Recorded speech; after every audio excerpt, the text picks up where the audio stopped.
49-year-old unidentified man went berserk last night. Where does she get her view of the world? Shotgun. 14 people are dead, including 3 Who will be her children. role model?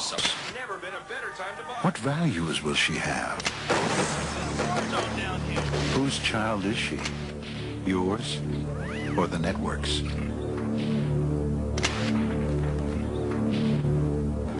Take back your children. Your living room is the factory. The product being manufactured is you.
Let us never tolerate outrageous conspiracy theories.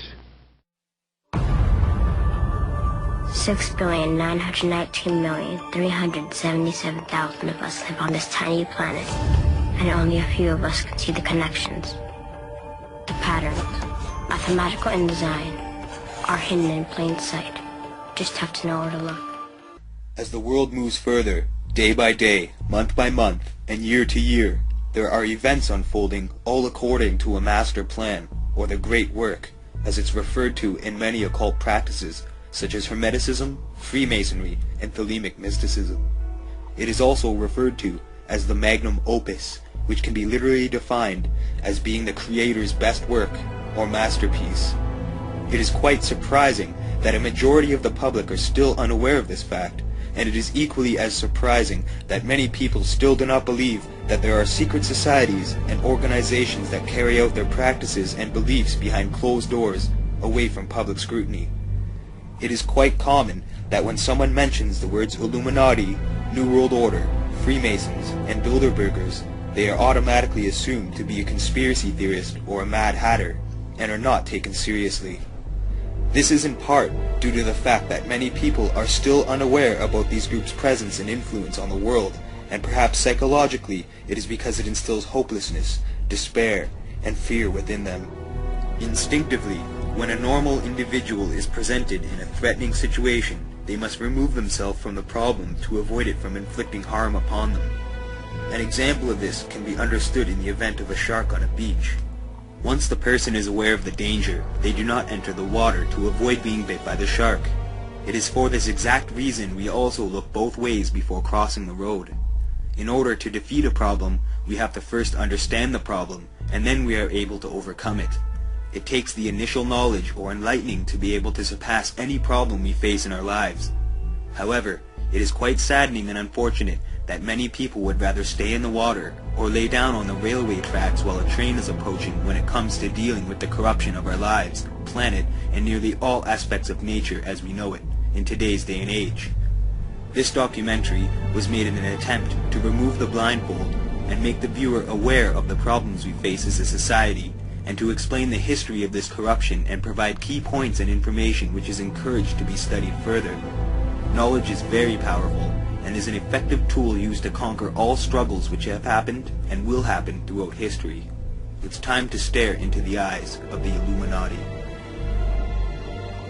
Ladies and gentlemen, the very word secrecy is repugnant in a free and open society, and we are, as a people, inherently and historically opposed to secret societies, to secret oaths, and to secret proceedings.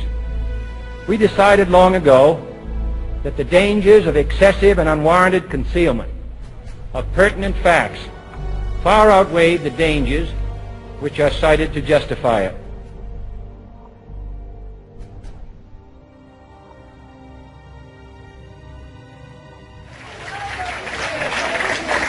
And they manipulate our history books. The history books are not true. It's a lie. The history books are lying. You need to know that. You must know that.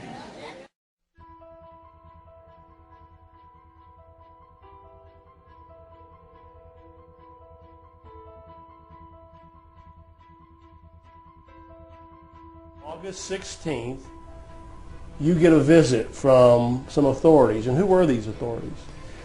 Very specifically, originally it was 2 FBI agents who I spoke to for several minutes very candidly. And what did they say?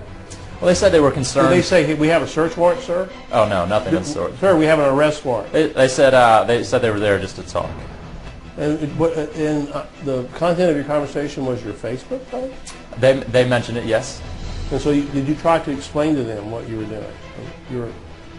Just expressing your viewpoint. They didn't.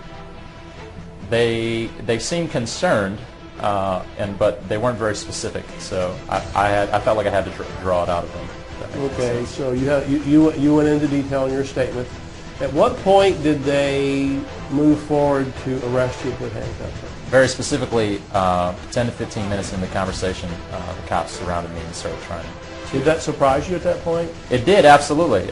They didn't. It was almost as if they had come from that purpose in the beginning. You're eventually taken to a hospital where you're put in what's called a psych ward. You wind up in a psychological ward where you have psychiatrists asking you questions. And one of them you told me was, do you hear voices and stuff like that? You had one psychologist, as you said, a psychiatrist, who said that he was going to brainwash you. I remember you calling me on the phone about that when you were very concerned. So obviously, people like you, or people like me who write it all the time, can become targets. So you became a target. Now this is, go back again. It's almost like this is the government you serve overseas. You become a target of that government. Well, it's a government that I love. And you want to see good things. You want freedom for it. Oh, absolutely. And that's why you got on the internet and spoke, and you got punished for it.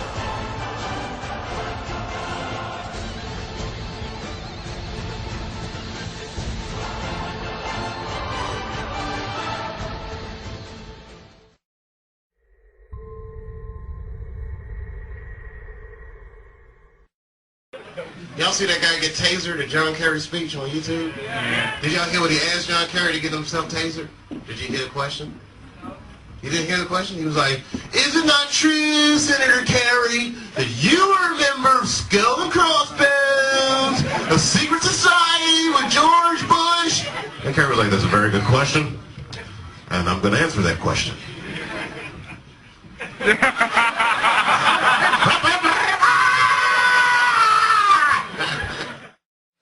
To continue to pile name upon some wall in the future for a strategy that has failed. That's the distinction. Sir. I first and foremost want to thank you for your time. You spent a lot of time talking to those here today. I want to thank you for coming and being open and honest. You recommended a book to us earlier. I wanted to recommend a book to you. It's called Art Madhouse by Greg Collapse. Yeah, I have it actually. Yeah, he's the top investigative journalist in America. I've already read it. And he says you won the 2004 election. Right. Isn't that amazing? Isn't that amazing? You won in 2004.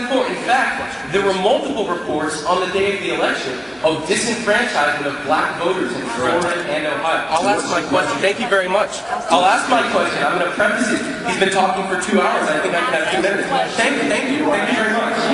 All right, I'm going to ask you my question. I'm going to inform people, and then I'm going to ask you my question. So there are multiple reports of disenfranchisement of black voters on the day of the election in 2004. Right. There was also voting machines, electronic voting machines in Volusia County, Florida, that counted backwards. So amidst all these reports of phony stuff going on, how could you concede the election on the day? How could you concede the 2004 election on the day? When in this book, it says there were 5 million votes that were suppressed, but you won the election. Didn't you want to be president? I'm not even done yet. I have 2 more questions. If you were so against Iran, how come you're not saying, let's impeach Bush now? Impeach Bush now before you can invade Iran. Why don't we impeach him? Impeach Bush. Clinton was impeached for what? A blowjob? Why don't we impeach Bush? All right? Also, were you a member of Skull and Bones from college with Bush? Were you in the same secret society as Bush? Were you in Skull and Bones? Thank you for cutting my mic. Thank you. Are you going to arrest me? Excuse me. Excuse me. What are you arresting me for? Whoa. Is anybody watching this? I'm not doing this. I want to do this. Get off me. Get off me. Wait. Get off me. Hey. What are you doing? What are you doing? What is going on? What is going on? I want to stand and listen to you answer my question.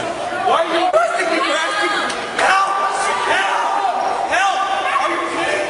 You're arresting me. Help!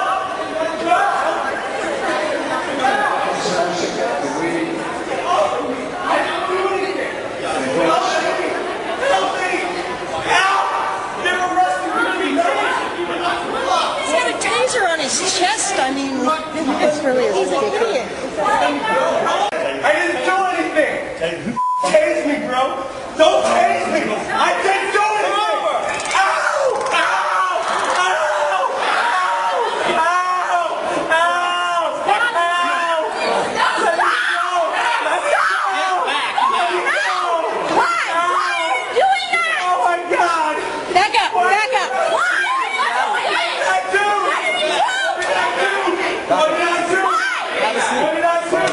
Come on, When this all happened, I spoke to you before you even had a chance to speak to Andrew, who was being held in jail. When you saw the tape, when you saw what led up to the tasering, were you angry at your son or were you proud of your son? Well, I was very proud of my son for standing up for his rights, basically. He was asking a question at a forum, a college setting, where people are supposed to ask questions. This was a town forum where people came to ask questions to Senator Kerry, and he asked the questions maybe that no one else had the guts to ask. And Judy, as a mom, when you heard people say, this is a troublemaker, this is a guy who went there to cause trouble, how do you respond to that? Well, I know that that's not the case. He's not a troublemaker. He was there to discuss his beliefs. You both were members of Skull and Bones, a secret society at Yale. What does that tell us? Not much, because it's a secret.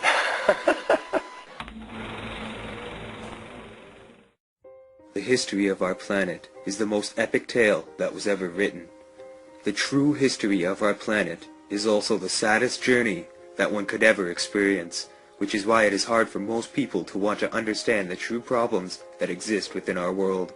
It is hard to accept the fact that the human race is going through radical changes, and that our beautiful planet, being directly linked to us, is also going through similar changes.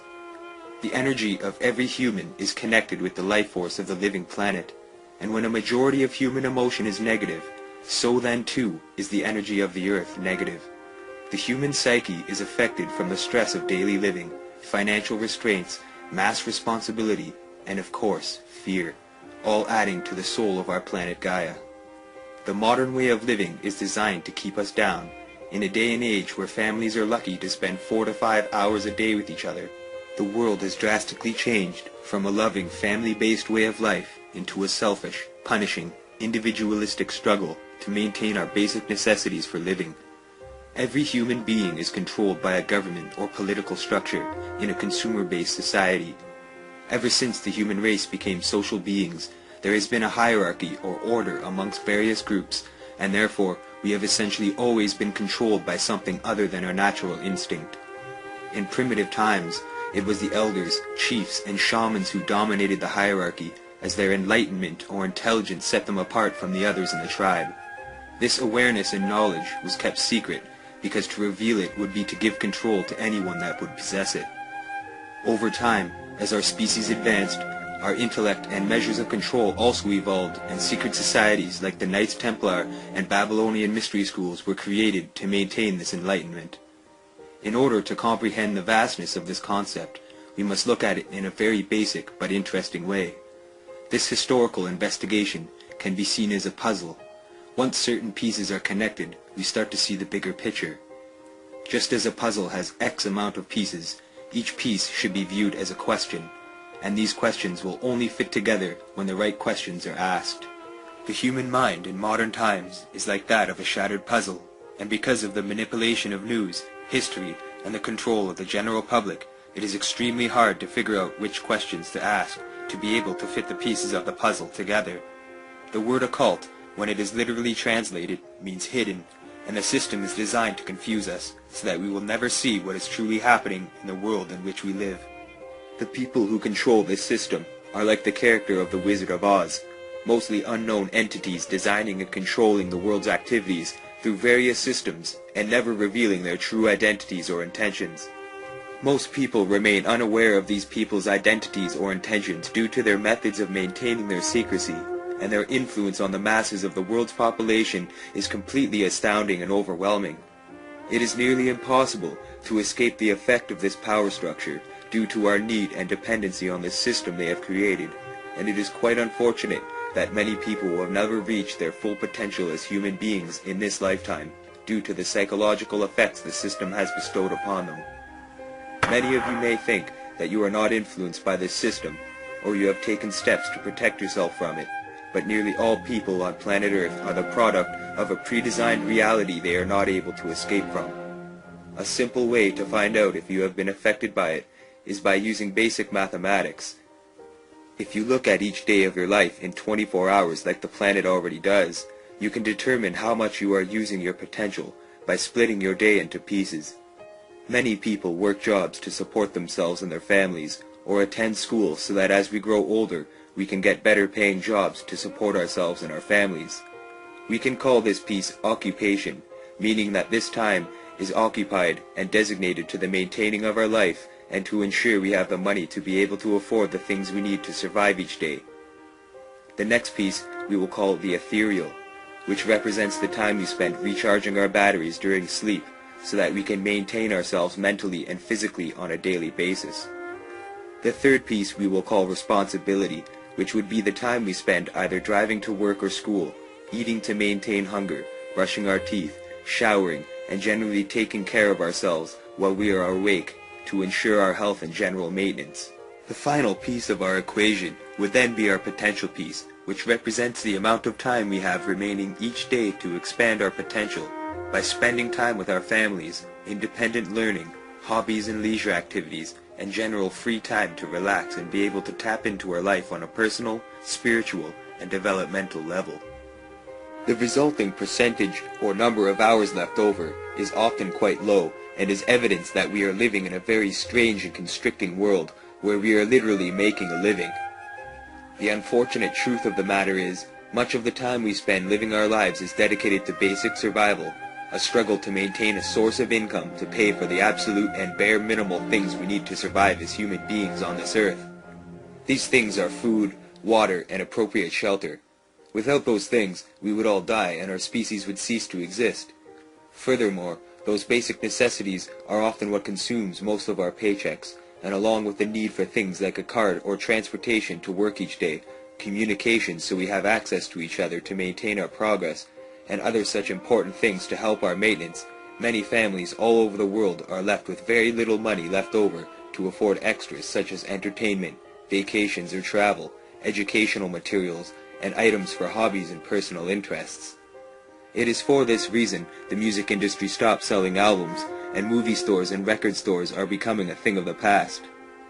Essentially, we live in a world where in order to survive, we have to conform from the moment we are born and given a birth certificate to be a product of our society. Much of the youth in modern times are programmed from a very young age to accept and conform to this system or matrix, and are thought of as product or stock by the controlling forces of the world government system. While parents go to work, their children are brought to daycare centers before they are sent to school to begin their education.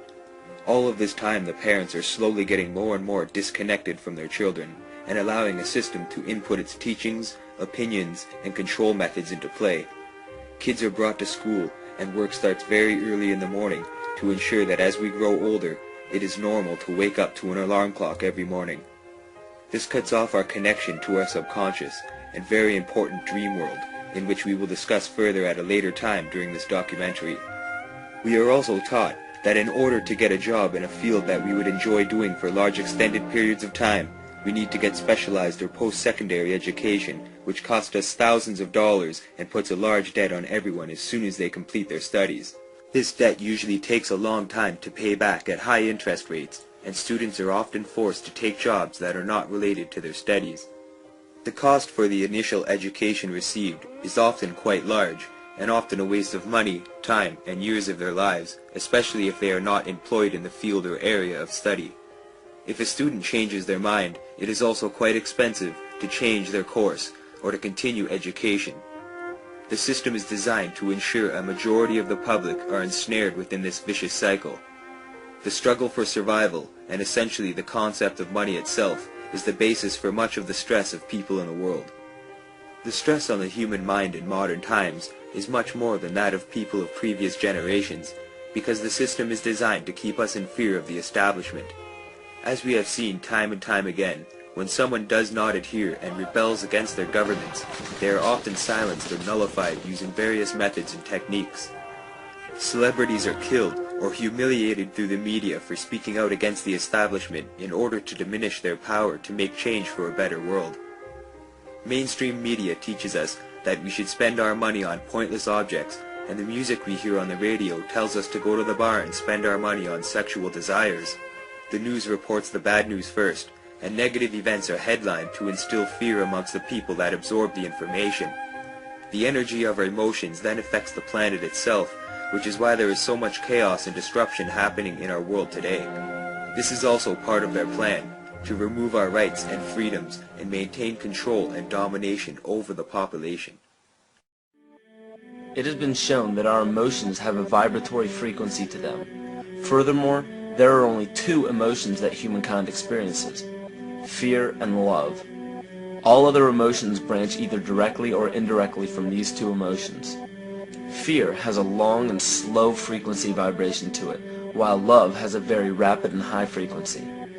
To show that vibration is the very foundation of existence, Hans Jenne developed what is known as cymatics in the 1940s to show that when vibrations of sound are passed through a form of media, there is a set pattern that will follow.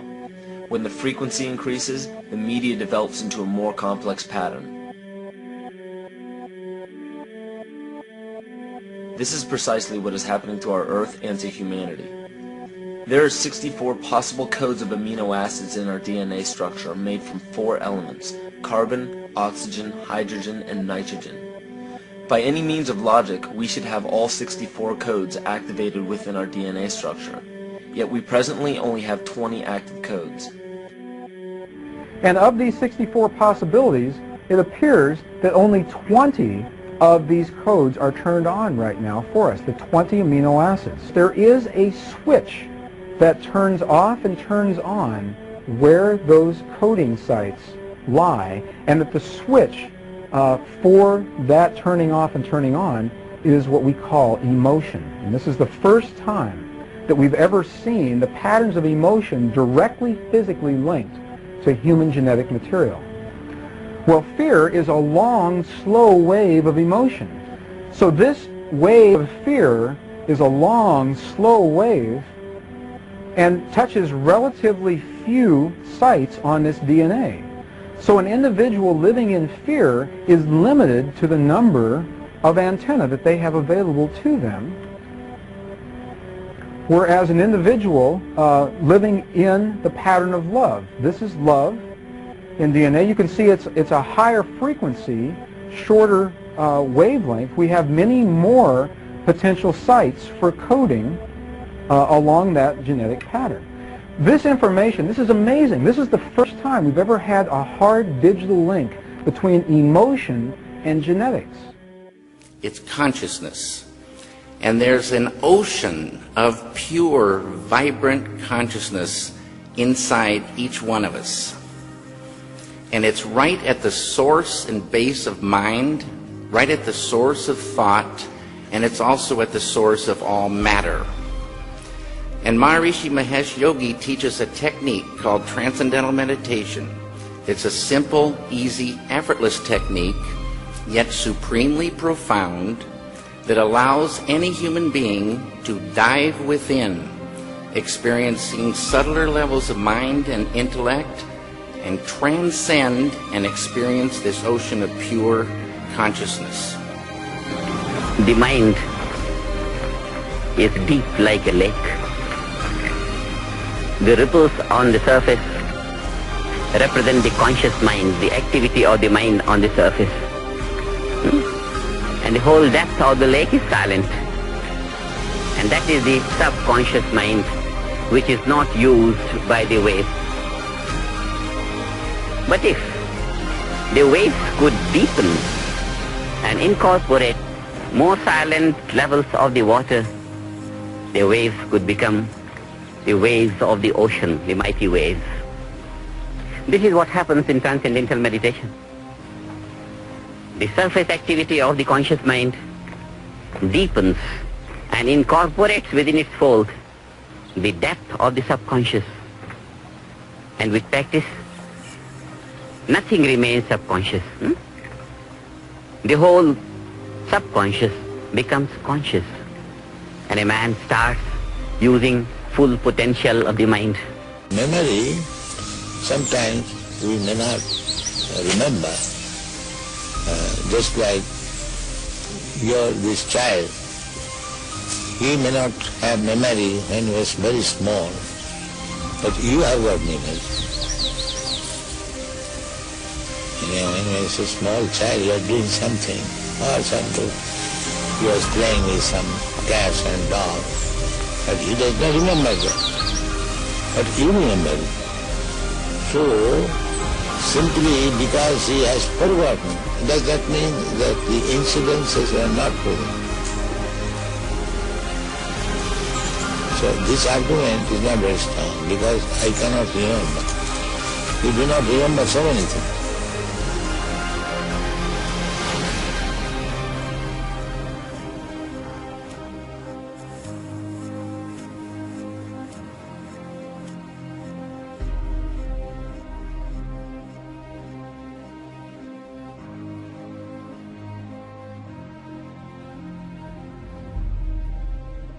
Do not arouse the wrath of the great and powerful Oz.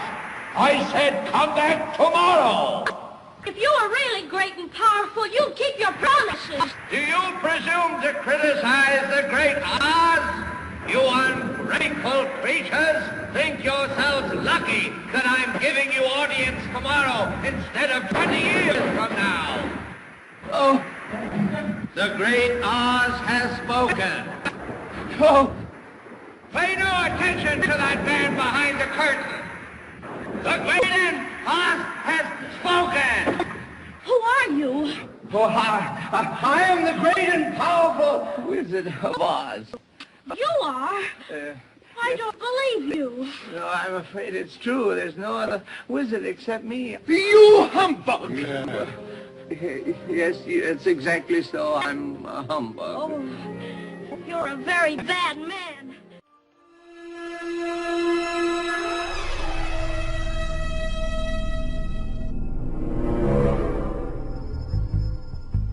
There are people who believe that they have a God-given right to rule over others. They believe that their outward appearance is superior to all others. they harbor selfish ambitions to be rich and to have power over what they describe as common people. They lie, cheat, steal, strangle, stab and slash their way to power. They believe that their actual willpower, what the British occultist Aleister Crowley described as the will of Thelema, the royal will, must be obeyed. And you will become senior. See, in this fashion does the Brotherhood express its continuity. It will continue long after all of us are dead.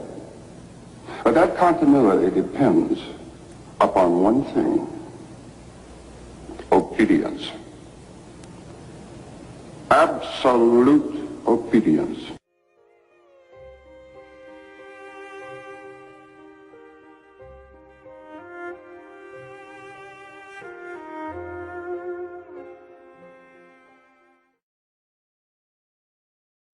It was during this time that the modern humans began to take stage in world history.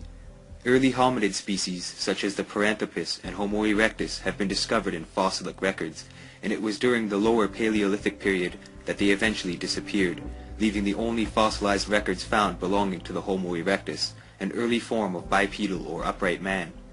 Homo erectus is a now extinct species that lived from the end of the Pliocene epoch until the later Pleistocene period, approximately 1.8 million years ago. This species originated in Africa, and during the ice-free period in the late Pleistocene migrated as far as India, China, and Indonesia. During this migration, humans interbred with other early archaic human forms already migrated out of Africa, which incorporated their genetic materials into the modern gene pool that can be found today. As our biological details evolved, so did our social development, and it is during this time that the earliest forms of hierarchy begin to take place. The only way we are able to understand the history of social development is through the evolution of communication. Without documentation, we cannot be certain as to what the people of early civilizations believed in or practiced. It is through this study that we discover the importance of symbols and the interpretations of this early form of writing. Before any system of writing was developed, early humans would draw pictures to explain ideas and concepts to one another. Many of these images can be found as cave drawings, in which several still exist to this day. These images offer an insight into the lives of the early people, and as many tribes and bands migrated, several systems of spoken language were developed as well. It is not until Sumeria, around the 30th century BC, when we see the first systems of writing developed, which were called cuneiform, essentially created from a system of pictographs. Cuneiform writing was eventually replaced by the Phoenician alphabet during the Neo-Assyrian Empire and became extinct by the 2nd century AD. It was through cuneiform script that we are able to have a better insight and understanding into the lives of the earliest civilizations, and details of kings and the ruling class can be discovered. It is in early Mesopotamia that we see the first highly intellectual societies become more advanced and flourished. Before this time, a majority of the social groups remained in the form of hunter-gatherer tribes. However, there is scarce documentations or records of these people's social development or religious or spiritual beliefs. Common ideas, philosophy, and even cultural evolution became more advanced due to the creation of agriculture. Families merged and settled in farming communities and became more stationary as opposed to a nomadic lifestyle. This allowed for new ideas and concepts to be discussed and expanded upon. Due to the migration of some tribes into Africa, Asia, and Europe, the human population began to see more increasing numbers. When groups would settle and begin farming, this would begin a community where ideas could be expressed and the earliest forms of spirituality and religion began. These communities can be traced back to even earlier than 9000 BC. However, it is not until the Neolithic Revolution in the Fertile Crescent where we can begin to trace documentation of mankind's evolution and progress as a species. The Fertile Crescent, also known as the Cradle of Civilization, contains evidence of the first communities known to man, and is considered by many to be the starting point of modern evolution in history. During these times, before the foundation of Mesopotamia began to take place, people were developing more philosophical ideas, and also the earliest forms of religion began to appear. People began to develop more spiritual outlooks on life based on their surroundings and interactions with nature. The living planet was something they felt quite an attachment to, which also gave them everything they needed to continue survival. Therefore, things like lakes and rivers, trees, plants, animals, the sun, moon, and stars were held in high regard. These people thought that there was something truly magical about the elements, including acts of natural occurrence such as storms, seasonal change, and rainfall. This formed what many would consider to be the earliest source of pagan beliefs, and is likely where the belief in animism took root as well.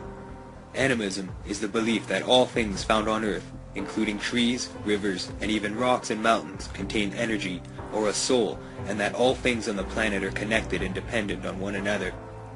Little is known about these early beliefs because at the time there was no system of documentation created. However, it is quite likely that these ideals were what began the earliest forms of religious beliefs and practices.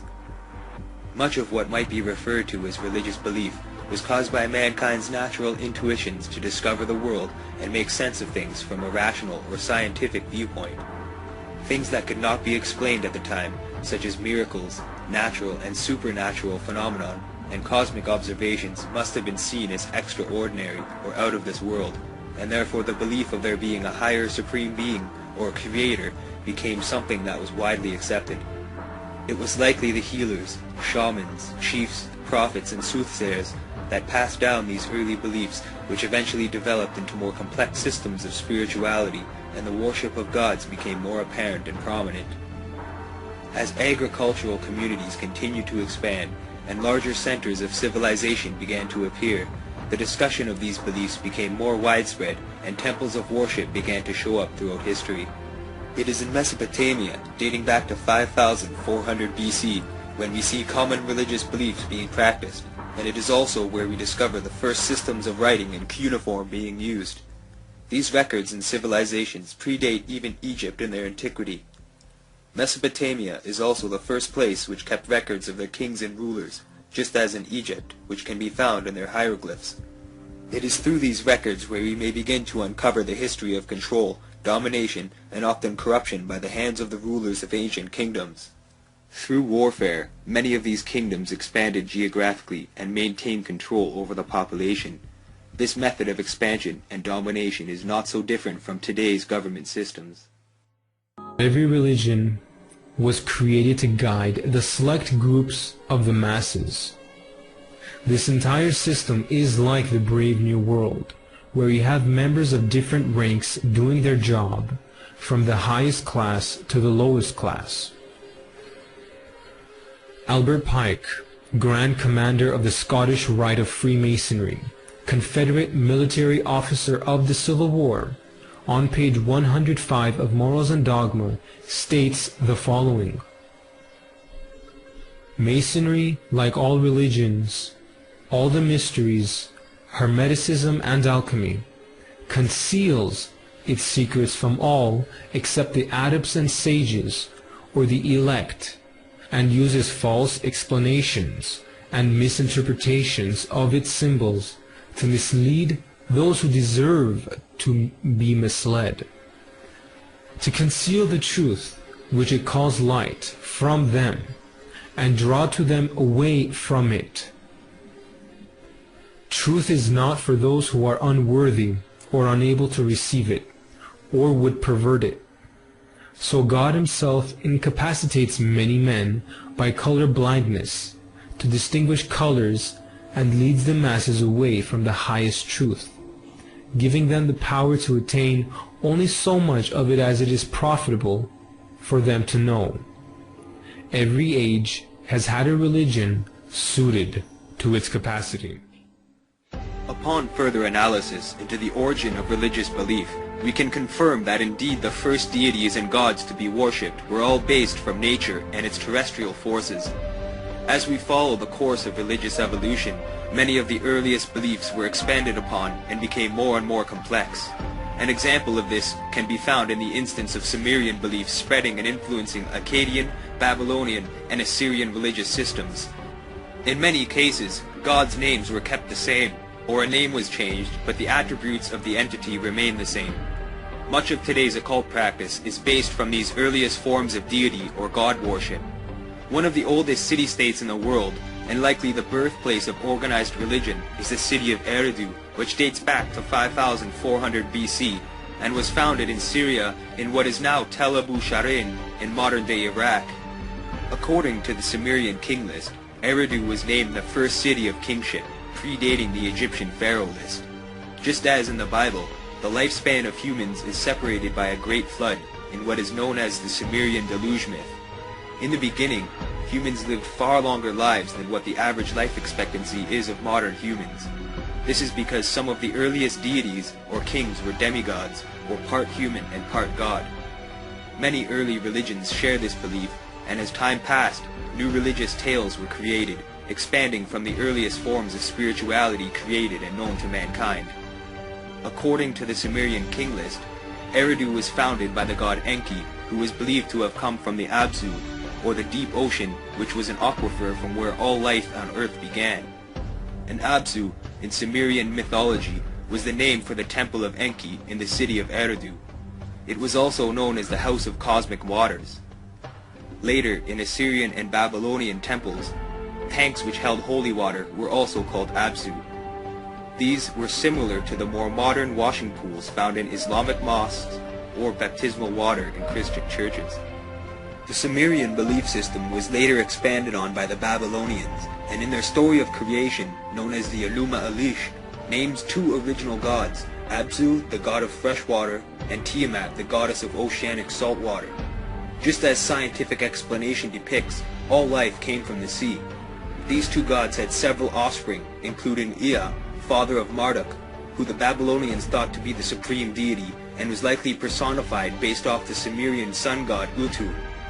In the Enuma Elish, Ea, based off the Sumerian god Enki, destroys Abzu and becomes the chief god, and with his wife Damkina have a son, whom is Marduk. Tiamat takes revenge for the death of Abzu, and a battle ensues between her and Marduk. Tiamat's new husband, Kingu, becomes the new supreme dominion. However, Tiamat loses the battle against Marduk, and her body is torn in two pieces. He then uses these pieces to create the earth and the skies. He creates mankind to serve the gods using the blood of Kingu, which is perhaps the origin of the word king. A majority of the first cities known to mankind and documented by archaeological findings were built to honor the gods, such as Nippur, Sippar, Lagash, Gursu, and Uruk, which is thought to be where the name Iraq is derived from. Eridu and Ur were also created for the gods. Alulim was the first king and ruled Eridu for 28,800 years. Alangar was his successor and ruled Eridu for another 36,000 years. When the city of Eridu fell, the kingship was then moved to Bad Tabaira, which has been identified as Tel al-Madineh in modern-day Iraq. The name Bad Tabaira is translated as meaning Wall of the Copper Workers or Fortress of the Smiths, relating to ancient Masonic origins. Temples built to honor the gods are known as ziggurats and were not only created as religious centers but also served as political and cultural headquarters for ancient Sumerian city-states.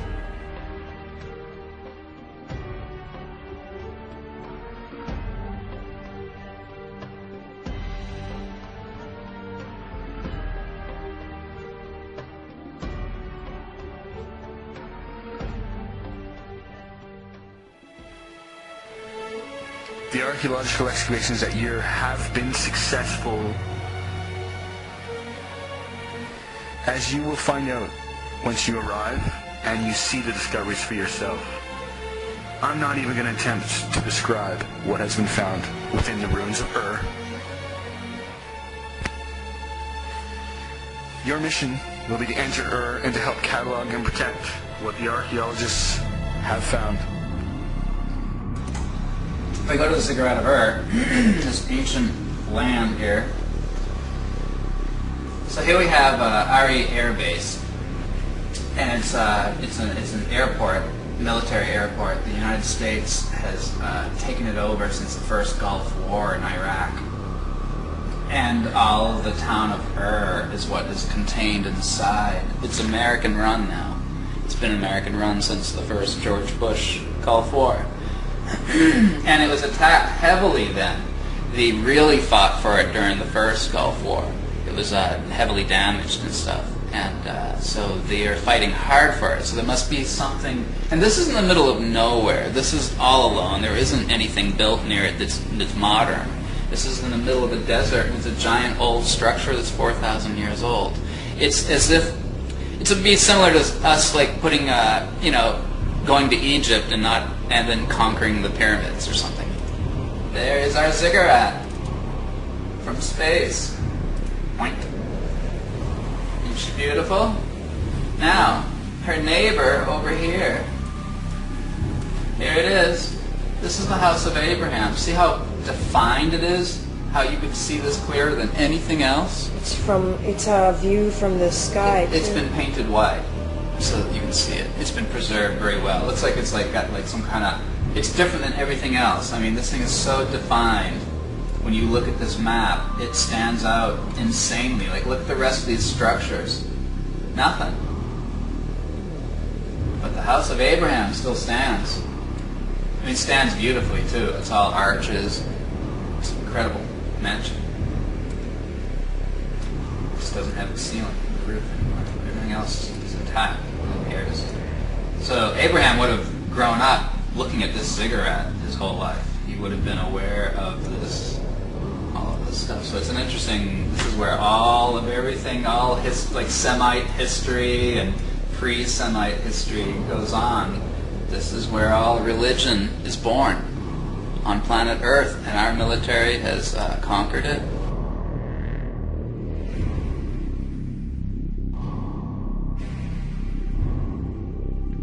Mesopotamia, it means the land between two rivers, Euphrates and Tigris rivers. Euphrates and Tigris meeting together to the south of this city near Basra.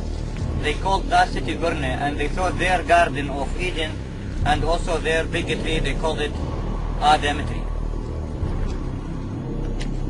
The name of this ancient site, Ur, 2 letters, U-R, and in the Bible they call it another name, Ur of the Chaldeans. Ur in that time, capital of the Sumerian. The civilizations in Iraq, Sumerian, Akkadian, Babylonian, and Assyrian. So this is the capital of the Sumerian. Sumerian started here before 4,000 years BC.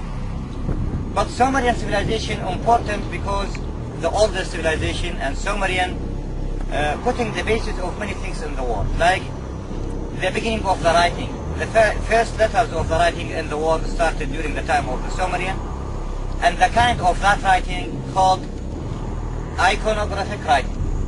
The beginning of the writing like pictures. After that developed it and called it cuneiform. After that 50 years came another writing in Egypt called hieroglyphic writing. And this city also started the invention of the wheel. In addition to that, also in this place, home of Prophet Abraham. Prophet Abraham recognized by Christians, Muslims, and Jewish and other religions as father of the prophets. It means father of the religions.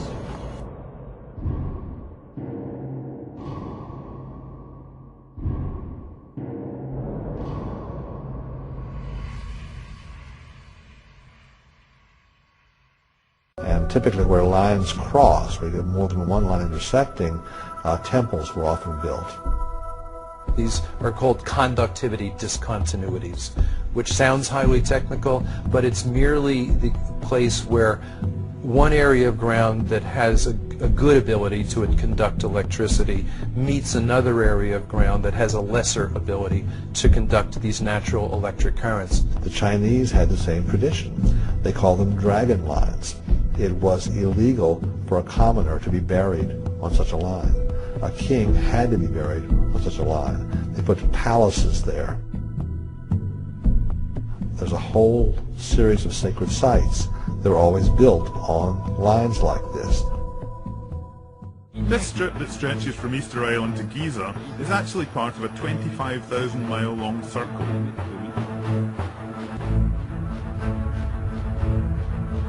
This 100-kilometer wide circle goes through many significant ancient sites across the globe. In Peru, it passes through the Paracas Drawing, the Nazca Tracks, Ollantaytambo, Machu Picchu, Cusco, Sacsayhuaman, and the Parachoare Pyramids. In Africa, it crosses Mali and the mysterious Dogon lands, where they knew the stars Sirius B and C before any astronomers. Algeria and the Tassili Nijar, with its painted Martian god. In Egypt, it goes through the Siwa Oasis and its Zeus Ammon temple, and through the Great Pyramid at Giza. Next, it crosses Petra, Ur, where Abraham was born, Persepolis in Iran, Mohenjo-Daro in Pakistan, where the unreadable writing was found that is so close to the writing on Easter Island. Then it crosses sites that have always been known as the homes of the gods, Khajuraho in India, Phayay in Burma, Sukhothai in Thailand, Angkor Wat and Praha in Cambodia. And it ends with the most isolated and mysterious place on Earth, Easter Island. There is an astonishing accuracy to this alignment. Although many of these sites date from different times, most were built on the ruins of more ancient sacred sites. At some remote point in the past, someone had built a series of sacred sites on this line, circling the globe. The circle was as long as the equator, but the mystery doesn't end there. If we take this circle as an equator, then its north pole will be located here, and the triangle formed by this point, Nazca and Giza, exactly matches the shape of the Great Pyramid. The distance between Nazca and Giza equals the distance between Teotihuacan and Giza. The same is true of the distance between Angkor Wat and Nazca, and between Mohenjo-Daro and Easter Island. The distance between Easter Island and Giza is 10,000 times the golden number. The distance between Angkor and Giza multiplied by the golden number equals the distance between Giza and Nazca. And the Giza-Nazca distance multiplied by the golden number equals the Nazca-Angkor distance.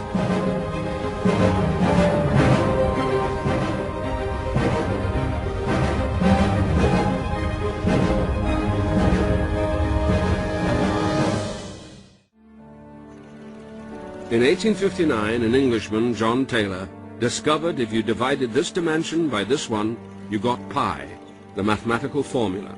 This caused controversy at the time. Some people thought it was an accident. Could it be a coincidence that these particular dimensions give us pi, one of the building blocks of mathematics, science, and engineering?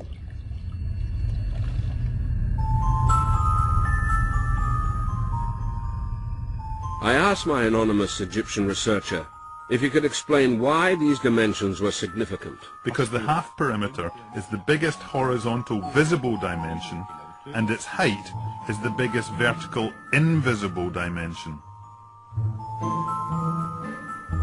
Pi is not the only significant number in the Great Pyramid. If we look at the dimensions of the various parts of the pyramid, each part can be multiplied by a whole number to give the total height.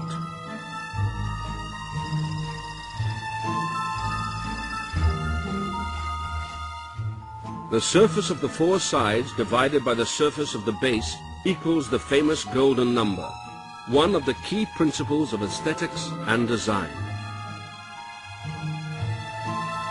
The golden number is unique. These equations work with the golden number and only the golden number.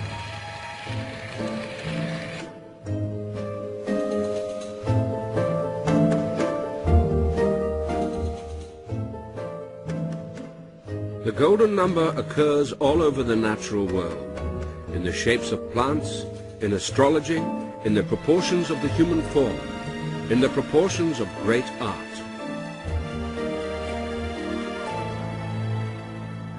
The golden number appears to be a constant in the universe. Although Western civilization is generally considered to be the product of Greek and Roman culture, the Greeks and Romans both acknowledge ancient Egypt as the source of great ancient wisdom.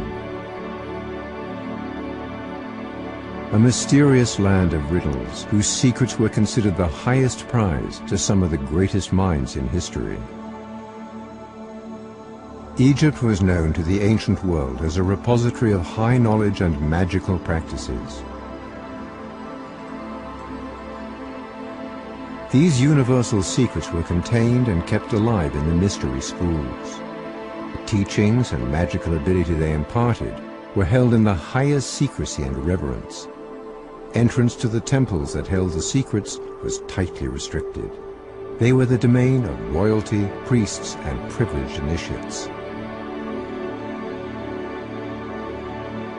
Forefathers of modern thought, such as Pythagoras, Plato, and others, tell of waiting more than 20 years preparing before acceptance into the mystery schools.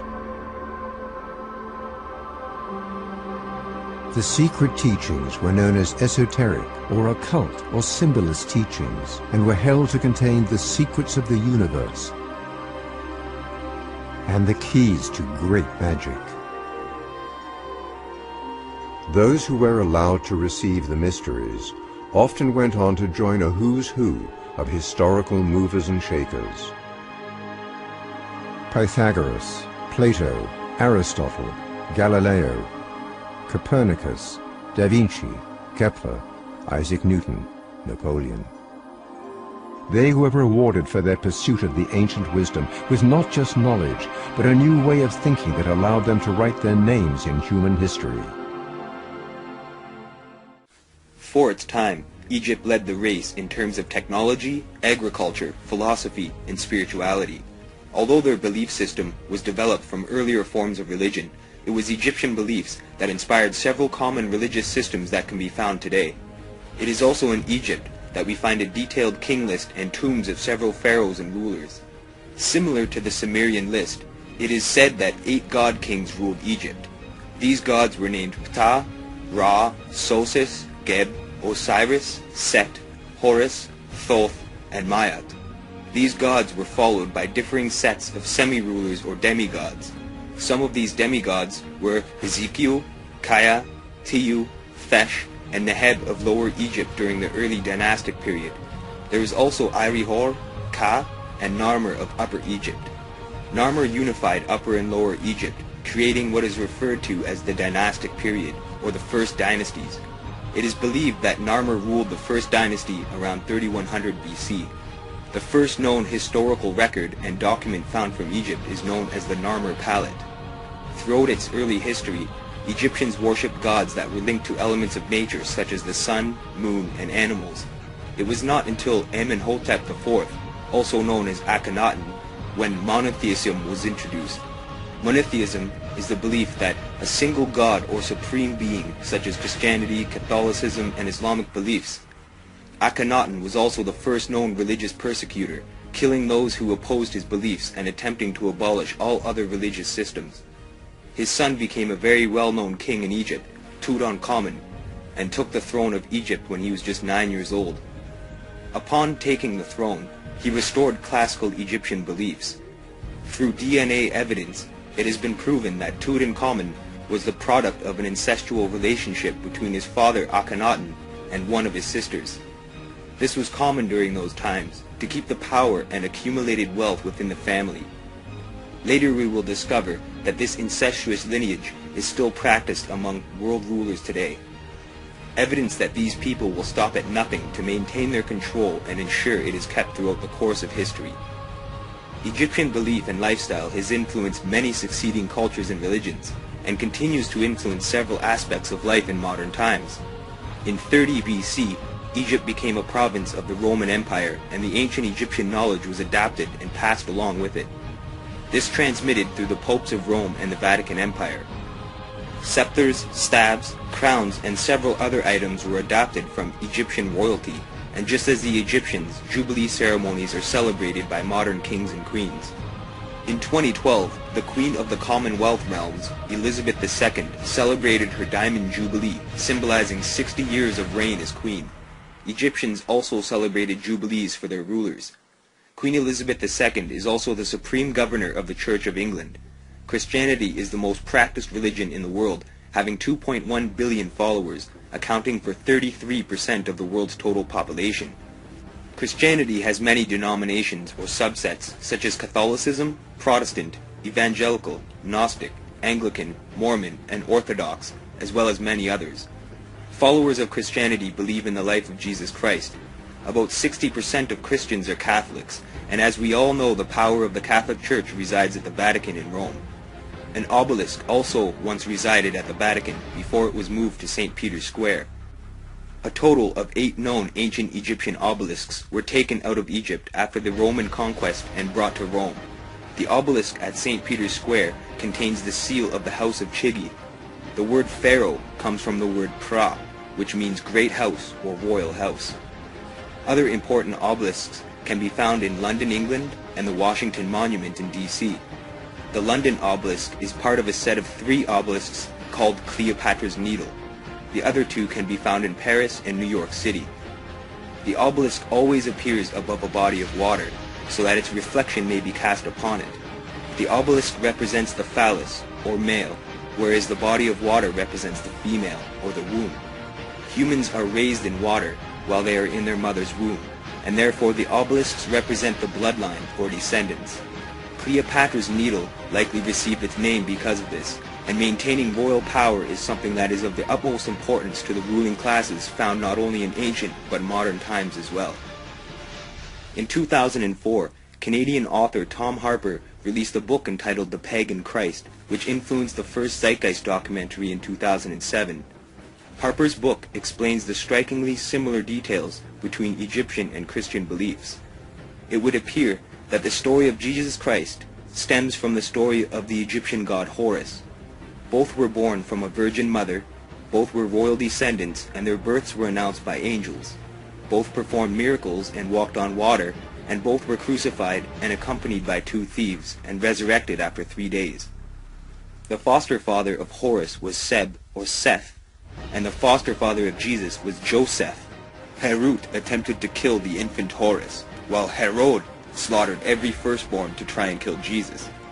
Horus raised his father Osiris from the grave, and Jesus resurrected Lazarus from the grave. Horus resists temptation from Sut on a large mountain, and Jesus resists temptation from Satan on a large mountain. Horus was given the title KRST, and Jesus was given the title Christ, which can be translated to meaning the Anointed Ones. Several other similarities exist, and one can only look at this as evidence and come to the rational conclusion that the stories are nearly identical. It would seem that much more than the mystery religions were passed on in secrecy throughout the ages. Under the surface lies much deeper secrets, and only those enlightened to this wisdom have been allowed access to this information. Another notable curiosity in regards to the comparison between Egyptian rulers and biblical reference are the names of some of the pharaohs and characters in the Bible. There are several similarities in not only the names, but also the dates these people have been associated with. An example of this can be found in the instance of King Solomon, whom is thought to have lived around 970 to 931 BC. From 978 to 959 BC, Pharaoh Simon ruled Egypt. Moses is thought to have existed around 1527 to 1407 BC, and Pharaoh Ahmose I ruled Egypt between 1570 and 1546 BC. Pharaoh Thutmose III ruled Egypt from 1479 to 1425 BC. He also organized an army and defeated the enemies of the Hebrews in Canaan. Thutmose III is honored beside the obelisk located in London, England. The Union Jack of the United Kingdom represents the 12 tribes of Jacob, the uniting of kingdoms. Pharaoh Yaqueber ruled Egypt from 1655 to 1646 BC. Strangely, the pharaohs' names are omitted from the Bible, and one can not only help but come to the conclusion that the similarities are worth further investigation and could be quite plausible. Gnostic dualism, or the battle between good and evil, has existed for centuries. It is the balance of emotion, fear and love, yin and yang, black and white, God and the devil. It has been programmed into all of modern society through the religions and media. Generations of children have been raised on stories where there is always a good guy and a bad guy, and many of these stories contain subliminal messaging and deeper meanings. Only those aware of the interpretations of symbols may take notice. The all-seeing eye. The eye of Osiris. Once the blindfold has been removed, we become aware of the influence and intentions of this system. Is there a battle between good and evil happening on this planet? Has it already begun? Or is it time, waiting patiently for this looming confrontation to unfold and finally become apparent. The question remains, whose side are they on? Whose side are you on?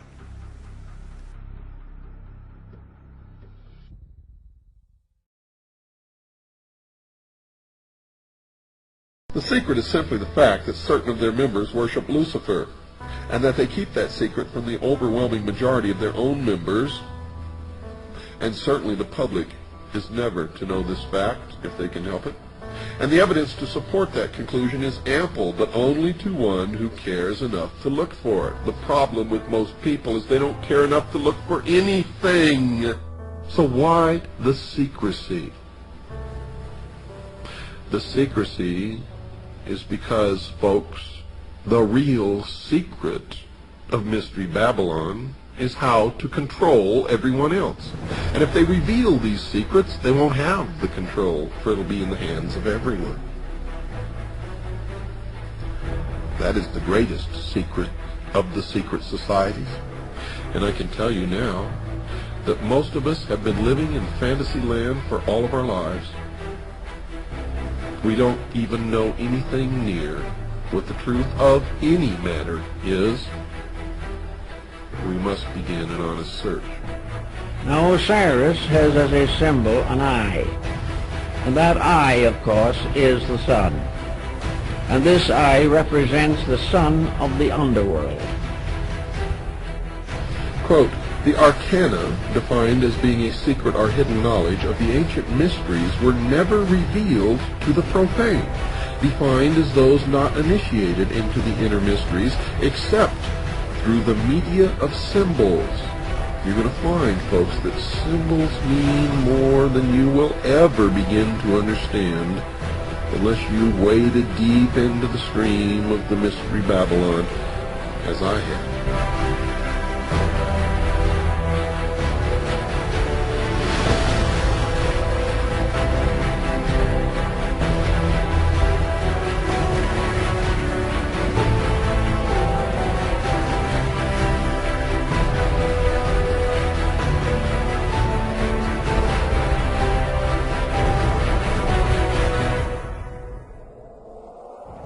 If you sit back and think about it, if only for a moment, it doesn't take much to control a community and its people. Throughout history, the leaders of civilizations have maintained their control and power over their populations using the same methodology and mentality. The success of this technique becomes effective when the natural resources of a region becomes governed or controlled. As we discussed earlier, without food, water, shelter, and other such important elements vital to the continuance of human life, a person and the community they belong to cannot survive. By taking away the things we need to survive, or controlling it, the ruling class are able to create a reality in where all people belonging to a community become dependent on them for their survival. Perhaps a perfect example of this can be understood by taking a look at the house pet. Many people have pets, and these animals are completely dependent on their owners to ensure they are given the proper nourishment. As their masters, or owners, we are responsible to feed them, and without us, they would not survive for very long. We are the government-type figure in this situation, and if the pet or animal bites the hand that feeds them, they are likely to go without a meal, proper care and love, and would eventually die. The question remains, is it right to deny any living creature of the basic needs for survival? Do the starving communities in Africa really deserve to get the short end of the stick and go without clean drinking water and a warm meal on a daily basis? How can something as free and natural as education come at a cost, and things like food and water be used as a means of controlling a group of people? These are all important factors which we should all take an honest and deep look into, for it is these factors of society that make for an unbalanced world. In today's day and age, government systems control the community through the means of not only resources, but financially, economically, religiously, and militarily. If these aspects can be maintained and established, the population of a country, city, town, or community can be controlled. This is how the slave is created. From birth, being raised in this atmosphere to accept it as the norm, the reality of life. But is this our purpose? Are we meant to be raised in a world with this logic? Are we truly put on this earth to serve, having our natural and instinctual freedoms suppressed, sculpted, and manipulated? This is the reason for our limited potential. This is the reason why many people all around the world use such small portions of their mind's potential power, and the subconscious lies uninvolved with the regularities and balance of our thought patterns. Religion is often used to limit the potential of one's mind, and put the responsibility and ownership of one's body and soul in the hands of someone else. Through various means, many religions have been able to capture people's opinions and beliefs in regards to things such as historical events, science and spirituality, and is for this reason that so many people believe in various forms of religious doctrine and belief. As the fastest growing religion, Christianity quickly expanded from the 1st century, where it began as a Jewish sect in Israel and Palestine, and spread into Mesopotamia, Asia, and Egypt. By the end of the 4th century, it had replaced many religions, including those practiced by traditional Romans.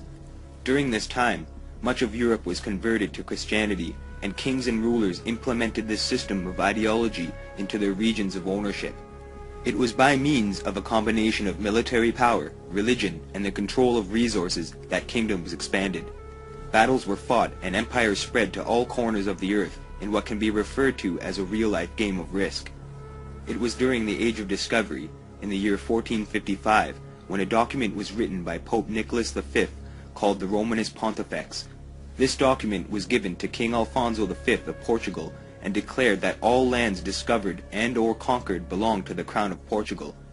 This document allowed for the colonization of many countries, resulting in the enslavement of the indigenous peoples of the Americas and the killing of any pagan believers or anyone whom the missionaries were not able to convert. This allowed for the first voyage of Christopher Columbus in 1492. John Cabot landed in Newfoundland in 1497, and Jacques Cartier was also able to colonize in Canada. Between 1550 and 1551, a debate called the Valladolid, or validity, began. The purpose of this debate was to establish whether or not the indigenous natives that were being conquered possessed souls, and if so, whether or not they were entitled to the basic rights of mankind.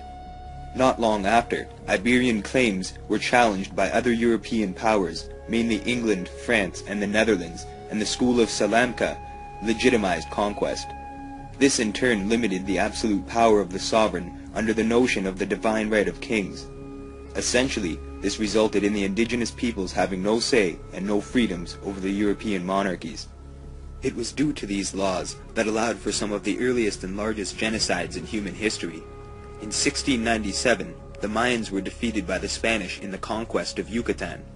Mayan culture formed in what is now Mexico around 2000 BC and was a highly developed and sophisticated society at the time it came to a halt due to conquest.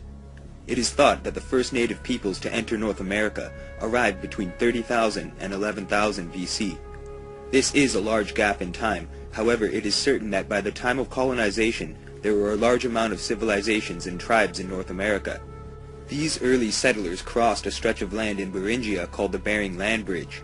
When sea levels were low, this allowed people to cross over from Asia and Mongolia when they were following the woolly mammoth that was part of their diet. Some of the earliest tribes and cultures that are known to have become established include the eastern woodlands, such as the Ojibwa, Nipissing, Iroquois, and Algonquin peoples. Other early cultures include the Olmec and Mississippian cultures. For more than 500 years, American Indian people have been subjected to the ever-changing whims of the white man, who with sword in one hand and Bible in the other, swept across this land like a plague of locusts. What the people of the United States did not know was that their so-called enlightened nation was setting an example that would be followed in the 20th century by some of the worst butchers known to man, including Adolf Hitler. In his biography of Hitler, John Toland wrote, Hitler's concept of concentration camps as well as the practicality of genocide owed much, so he claimed, to his studies of United States history, and he often praised to his inner circle the efficiency of America's extermination by starvation and uneven combat of the red savages who could not be tamed by captivity. In their efforts to deal with the original inhabitants of this land, the European and then the American governments tried many different approaches. First they tried subjugation. Then when that failed, extermination. And when that wasn't totally successful, then came the reservations. And the land set aside for reservations in the 1800s was generally the most worthless land that could be found. Indians were relocated to these lands for as long as the grass grows and the rivers flow, unless, like in the Black Hills of South Dakota, valuable mineral resources are discovered on that land, and then the Indians are uprooted and relocated again.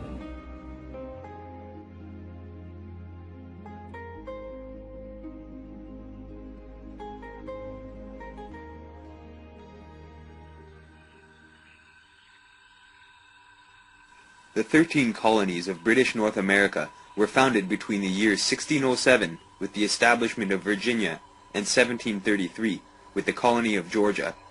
The early settlers founded their colonies by route of the Atlantic coast and included Virginia, Delaware, Pennsylvania, Connecticut, New Jersey, Massachusetts Bay, Maryland, North and South Carolina, New Hampshire, Rhode Island, New York, the Providence Plantations, and Georgia. It was also during this time, in 1620, when the infamous Mayflower made its voyage to North American shores, containing English and Dutch separatists. The initial 13 colonies were part of a larger set of British American colonies which included land in Canada, and early settlers for the most part remained loyal to the Crown. To this day, land that went unclaimed by settlers in British America is called Crown land, which means that it belongs to the royalty of the British Empire. Crown land can still be found in countries like Canada, Australia, and New Zealand. Just as the early British settlers remained tied with the British Empire, other European settlers also remained loyal to their kings and rulers. Much of the system of governance in the New World was based from the British Constitution. The king corresponded with the governor, the House of Commons to the Colonial Assembly, and the House of Lords to the Governor's Council.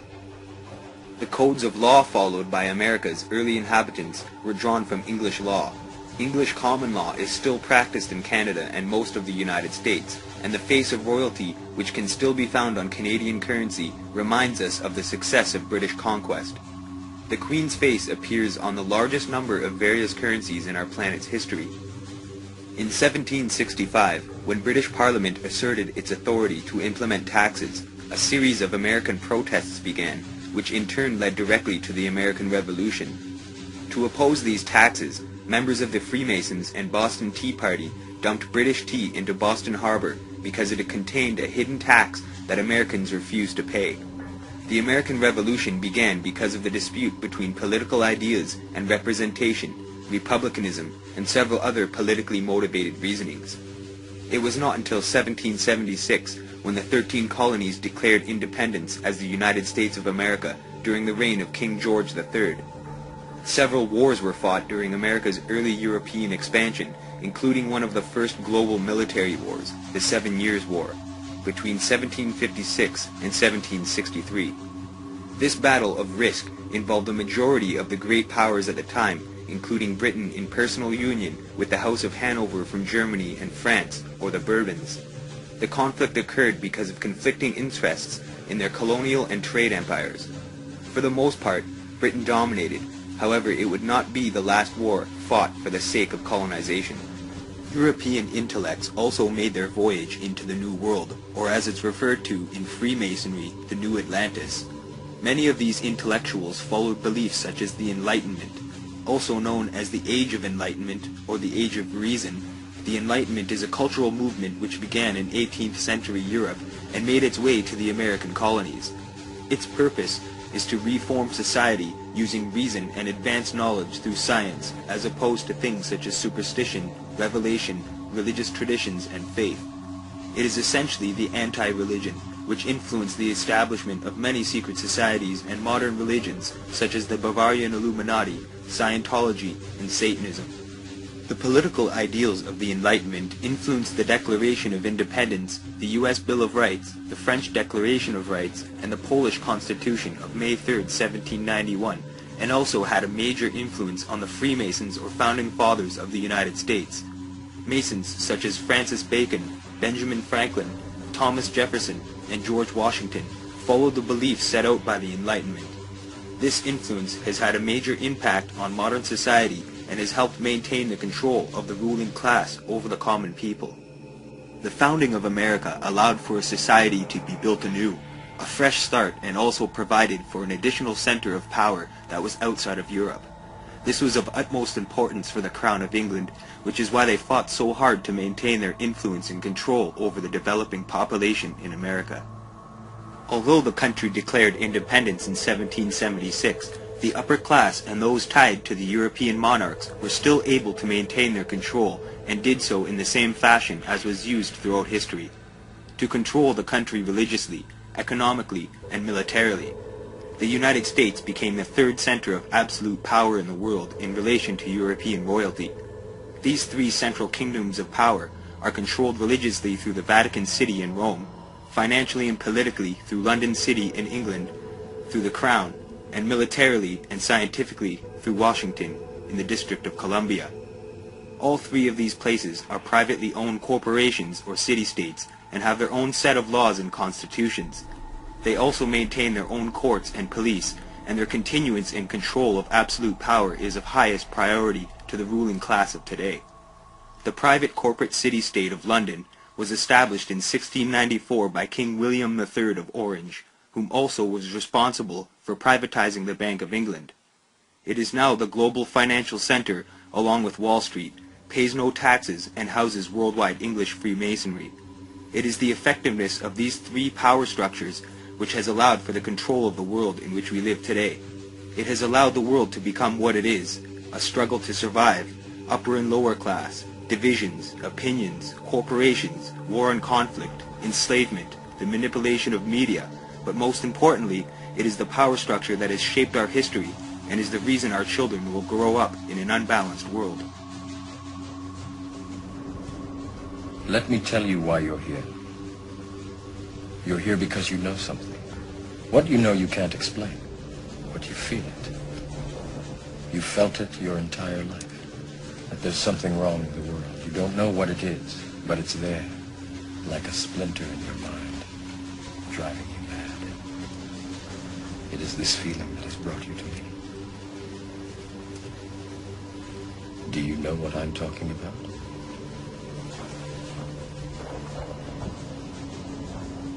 Do you want to know what it is? It is everywhere. It is all around us. Even now, in this very room. You can see it when you look out your window or when you turn on your television. You can feel it when you go to work, when you go to church, when you pay your taxes. It is the world that has been pulled over your eyes to blind you from the truth. What truth? That you are a slave. Like everyone else, you were born into bondage, born into a prison that you cannot smell or taste or touch. A prison for your mind.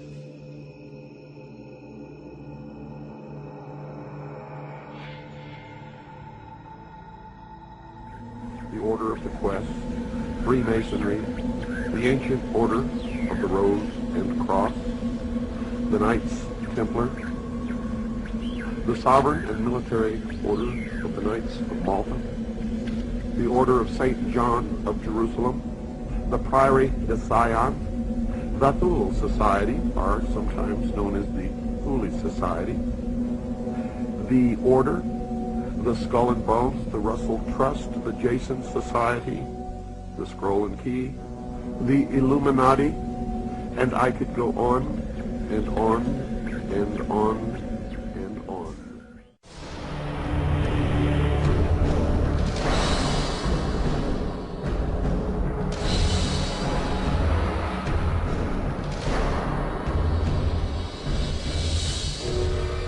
Throughout recorded history, mankind has dreamt of building the perfect society, an empire that might somehow satisfy the needs of every man. An ancient legend cast the shadows of one such society that is said to have existed long ago. 2,500 years ago, the Greek philosopher Plato set down a dialogue called the Critias. He recounted the story of an ancient Greek poet and statesman named Solon. Solon had journeyed to Egypt in search of wisdom to help the government of his beloved Greece. The Greeks had been beset with factions and troubles, so Solon took counsel from the priests of the city of Sais.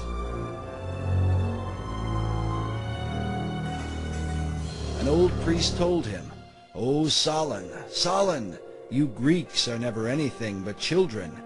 There is no old opinion handed down among you, nor any science that is white with age."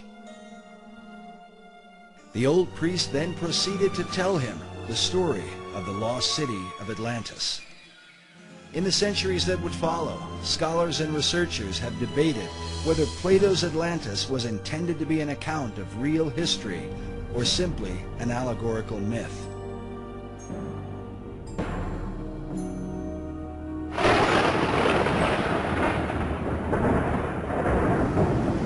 Some even suggest that Atlantis was really the antediluvian world, the wicked society destroyed by the wrath of God in the great flood of Noah. In the 20th century, Plato's account was further supported by Masonic philosopher Manly P. Hall.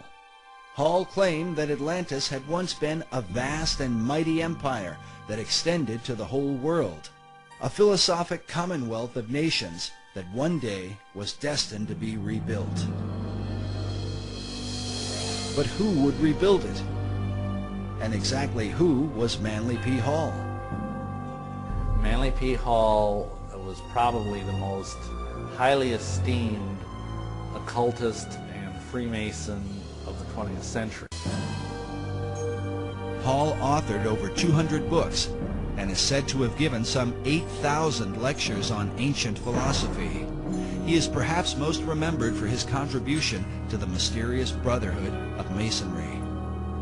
Upon his death in 1990, the Scottish Rite Journal, a Masonic publication, noted that he was often called, quote, Masonry's greatest philosopher. Among his teachings was that contained in Masonry and all the secret orders was the ancient wisdom of lost Atlantis. Hall wrote that for more than 3,000 years, secret societies had been laboring to create a background of knowledge necessary to the establishment of an enlightened democracy among the nations of the world. According to Hall, these societies could be traced back to ancient Egypt and had for centuries known of a secret place hidden from the eyes of common men, a place that would one day be revealed. In the 17th century, as settlers were colonizing the New World, Sir Francis Bacon, the leader of secret societies in England, set down his classic work, The New Atlantis. While archaeologists and treasure hunters have searched the globe looking for the lost continent, 400 years ago, Bacon, like many of his contemporaries, believed that Atlantis was America itself. While many of the early settlers came to work the land for the cause of religious freedom, there were with them secret societies who came to the New World with another agenda.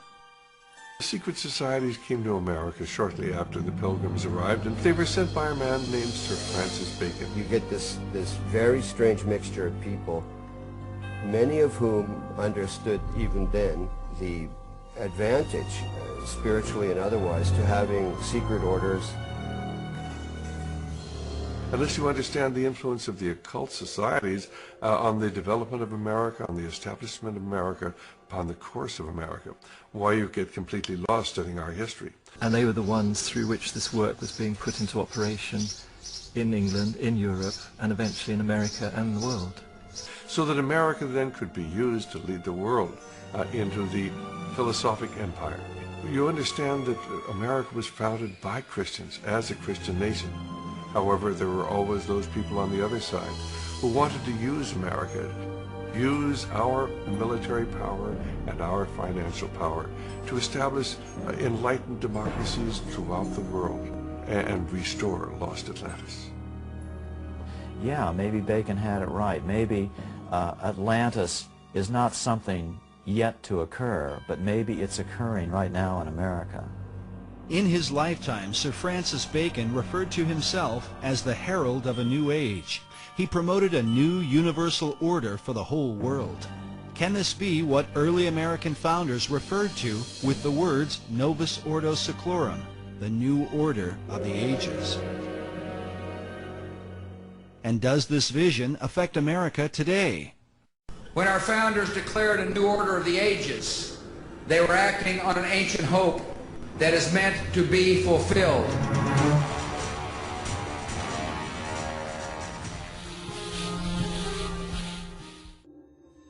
Secret societies can be traced back to the Egyptian mystery schools and the religious centers of Sumerian city-states. As time moved forward, the secrets of the ages were kept from the general public, and only those deemed worthy were able to begin their schooling of the esoteric teachings. Initiates were taught the true history of civilizations past and the religious teachings of several ancient cultures. The philosophical and spiritual ideals of nearly all religions were accessed in one single source, and as new beliefs and ideals were established, these too were adapted, and several branches of the mystery schools were able to form. It is here where we may begin to trace the roots of Freemasons. Freemasonry is the most established and influential fraternal organization which can be found throughout history. It has remained elusive and intact, evolving and shaping the way we live in nearly all aspects of life. It is the starting point of nearly all secret societies found throughout the world, and all branches of government and commerce in our modern world is a product of the influence of Freemasonry. Every major city or community in the world contains a Masonic lodge or a temple, and it is Freemasons whom have created the communities that these buildings belong to. Just as the ziggurats of Sumeria and the pyramids of Egypt, it has been the keepers of ancient knowledge whom have crafted our planet and built the centers of control and temples of worship throughout our existence. If you take a moment to look around your community, you will notice that everything from the street names, government centers, town halls, parks, lakes, rivers, city names, religious centers, law enforcement buildings, and businesses are named after Masons that were either a part of your community or had an influence on the development of your community. As revealed by the mystery teachings, one may achieve a sense of immortality by leaving a legacy on Earth before they die and pass on into the afterlife. Many have been immortalized on Earth through works of art, writings, inventions and theories, and essentially anything they have created or established. It is for this reason the Mason is honored on plaques and monuments throughout the world. Because it has existed for centuries, it has developed into a perfect system of control where there are multi-levels of initiation. Similar to the Church, there are various levels or degrees, and in order to move on into other stages of enlightenment, you must first pass several tests and be deemed ready or capable to receive the teachings of higher degrees. Most common Freemason lodges are known as the Blue Lodge, where its members belong to a local community and only end up achieving the 3rd degree, or Master Mason. Many Freemasons join the Brotherhood to simply contribute to their society, or become involved in the development of their community, and include tradesmen, bankers, judges, business owners, religious figures, mayors and political figures, teachers, and several other members of importance in the maintenance of a community. A majority of these Masons are harmless, in the fact that they only want to maintain the flow of the society that they belong to. However, several Masons progress into higher degrees and become members of other secret societies that have stemmed from Freemasonry. Many scholars and researchers trace Freemasonry back to the Knights Templar in the Middle Ages. However, it is to my belief that its esoteric teachings date back much further. The Knights Templar were simply an order of knights created by the Church to provide a military for itself to protect the wisdom and stronghold of not only the Church, but of the empires established at the time. The Templars were also the first bankers in history, having gained much wealth from the loans made to kings and royal houses during times of war and conquest. This allowed for the strengthening of the Church as Christianity continued to influence a majority of the masses. It is likely that Freemasonry can be traced back to the conception of Christianity and its sub-religions and the various authors of the Quran, Kabbalah, and the Holy Bible. As royal houses continued to maintain their power, Freemasonry and the ancient teachings, along with newer religious concepts, were used to ensure that the power was never lost, and could never be lost as history moved onward. The bloodlines of royal descendants remained protected as long as these systems of power were in place, and a secret society existed to be able to filter out any threats to the crown. New empires were built, and Christianity was developed to become the world's religion, intended to replace all other religious doctrines that would take root or were already established.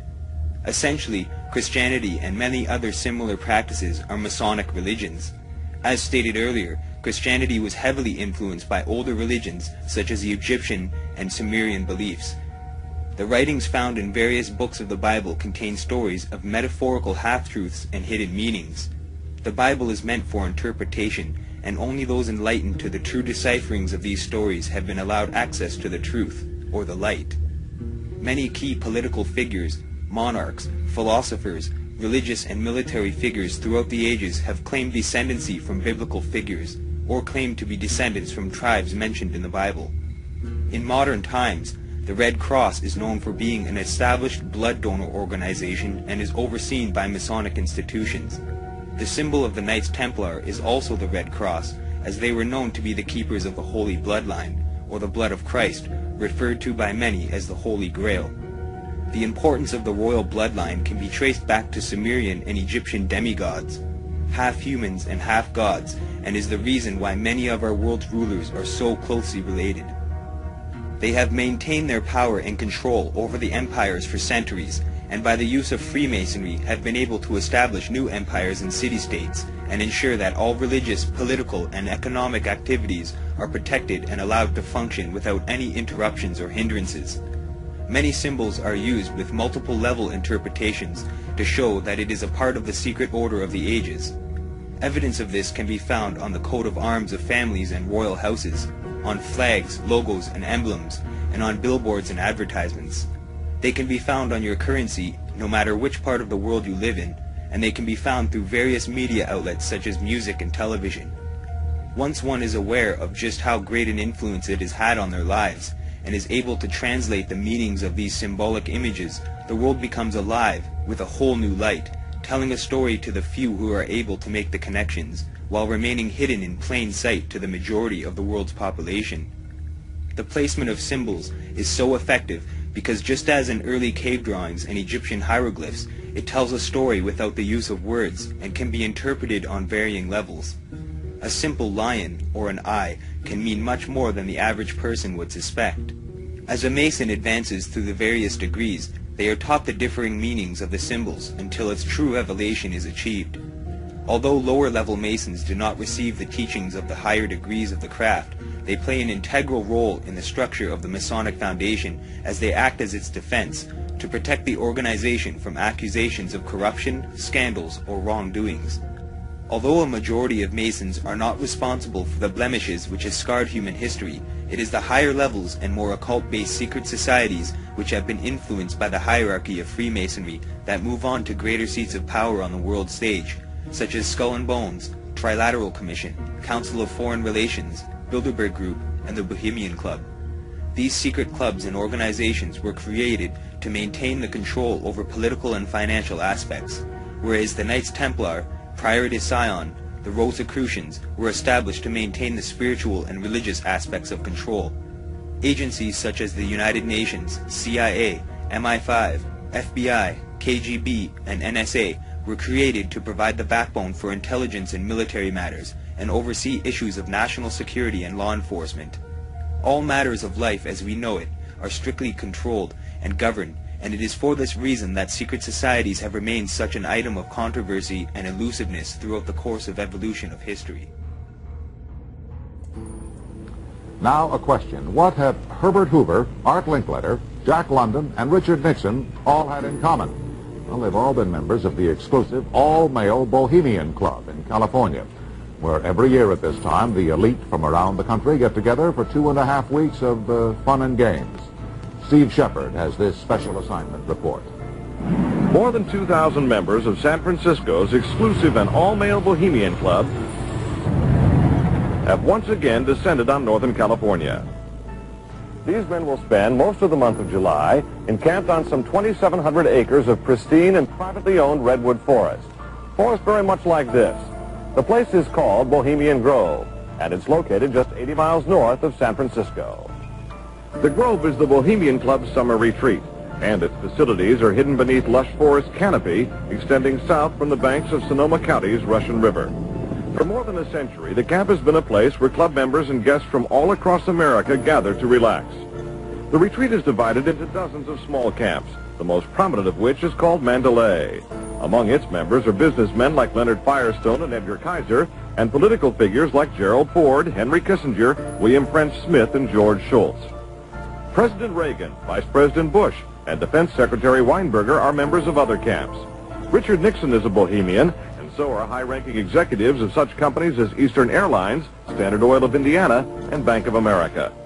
For the most part, the men of Bohemian Grove are over 50, highly successful, and, according to many employees, politically conservative. Membership in the Grove is by invitation only, and is determined by such factors as social standing, occupation, and personal connections. Privacy is one of the Grove's most cherished virtues. Members may not photograph, record, speak, or write about activities at the retreat. Sociology professor William Dumhoff found out enough to write a book on the place. Well, I think it's a playground for the powerful. It's a place where wealthy men from all of the United States gather for 2 weeks to relive summer camp with this ceremony called the cremation of care that begins the 2-week encampment where the body of dull care, symbolizing woes and concerns, is burned on an altar in front of a big owl statue. When that ceremony ends, they all start to cheer and yell and hand each other a beer. Discussions at the Grove in the 1930s helped lead to the development of nuclear power and the atomic bomb. It was at the Grove in 1967 that Richard Nixon and Ronald Reagan hashed out differences over their presidential ambitions. Each year, guests like Henry Kissinger or Zbigniew Brzezinski address members on their areas of expertise. Presidential counselor Edwin Meese will be among this year's speakers. And each year, other guests come to the Grove simply to enjoy themselves. This year, CIA Director William Casey is a scheduled guest of John McCone, former CIA Director. And what you're looking at here, staggeringly, is a group of people, some of the most famous people in America, in long gowns. Behind them there, you see a 40-foot stone owl. And there's the fire between them, next to the lake at Bohemian Grove. Now, one might wonder, understandably, why the people that run the banking, political, economic system and the media in America should be dressed in long robes doing a ceremony to a 40-foot stone owl. I think we should be told.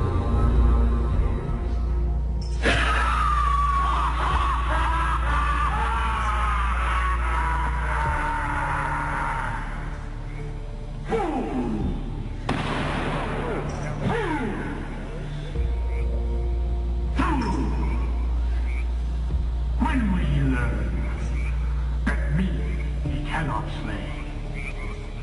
Year after year he burned me in this grove, lifting your puny shouts of triumph to the stars. But when again he turned your faces to the marketplace, do ye not find me waiting as of old?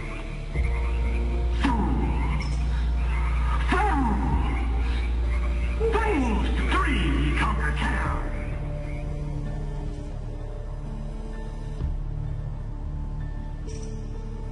She was part of a team that successfully recorded part of the initiation ceremony that takes place in the tomb's courtyard. Okay, you have the doorway here. Yeah. Okay, then to the right you have a hedge, and then you have an evergreen tree. If you follow that line straight back, courtyard's in there. Okay. So that's where they have the ceremonies in the outdoor part of it. Part of it was indoors, so we only got to see the outdoor part. Right. We only got to, and to listen to the outdoor part. God only knows what went on indoors. And what did you hear? What was it you know? You managed to get this unique it was access disgusting. It was gross. I mean, they were pretending to murder people. What was the tone of it, though? Was it jokey or was it quite... No, it wasn't jokey at all. It was sick. It's about the only way I can describe it. It was sick.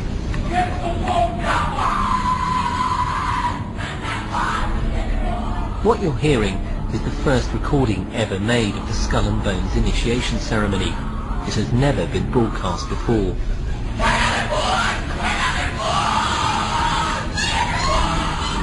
15 new members of the club are being introduced into the macabre rituals of Skull and Bones by the senior students who are about to graduate.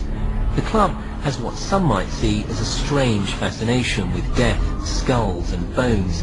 There's the chants too, difficult to hear first of all, but including the devil equals death, and death equals death.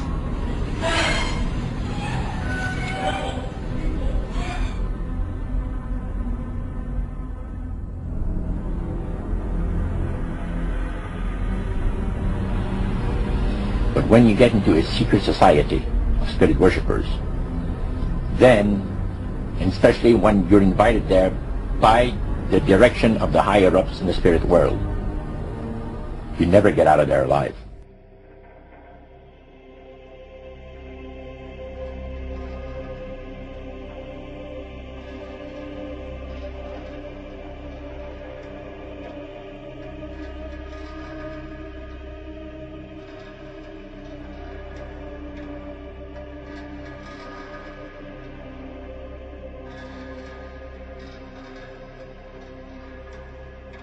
The high priest of our society, secret society, has been told that the master has very special plans for you too. Now, what did he mean by the master? Satan. And we were interested to hear more about it. And he told us, he says, look, we worship spirits. We worship Lucifer and all his angels. They're just as beautiful as they did before they were cast out of heaven. He says there was a misunderstanding in the whole thing, he says, among the inhabitants of the galaxies. And he says our master was misunderstood, and God did not bear with him like he does with people that make mistakes today. So we're in a warfare, good against evil. And we happen to be the evil ones, but we're not that bad. He says, I look at this business between the forces of good and evil. He says, you believe in one person believes in God, and everyone believes in Lucifer. It's like politics. So the great controversy is real. And you've heard someone talk about it that's on the other side. Like the priest mentioned, there's thousands of spirit worshippers in only different societies of spirit worshippers in this world. But he says, we are the elite. We know the real truth about the master and his angels. And they are not hideous-looking beings. They are gorgeous creatures. To find a way of being able to get total control of people's minds. And that would be done by taking hypnotism out of the realm of the occult and introduce it as a new science for the benefit of mankind. So part of what the high priest told you was Satan's strategy to take total control of people's minds. They could then use people of great renown, educators, people of capacity.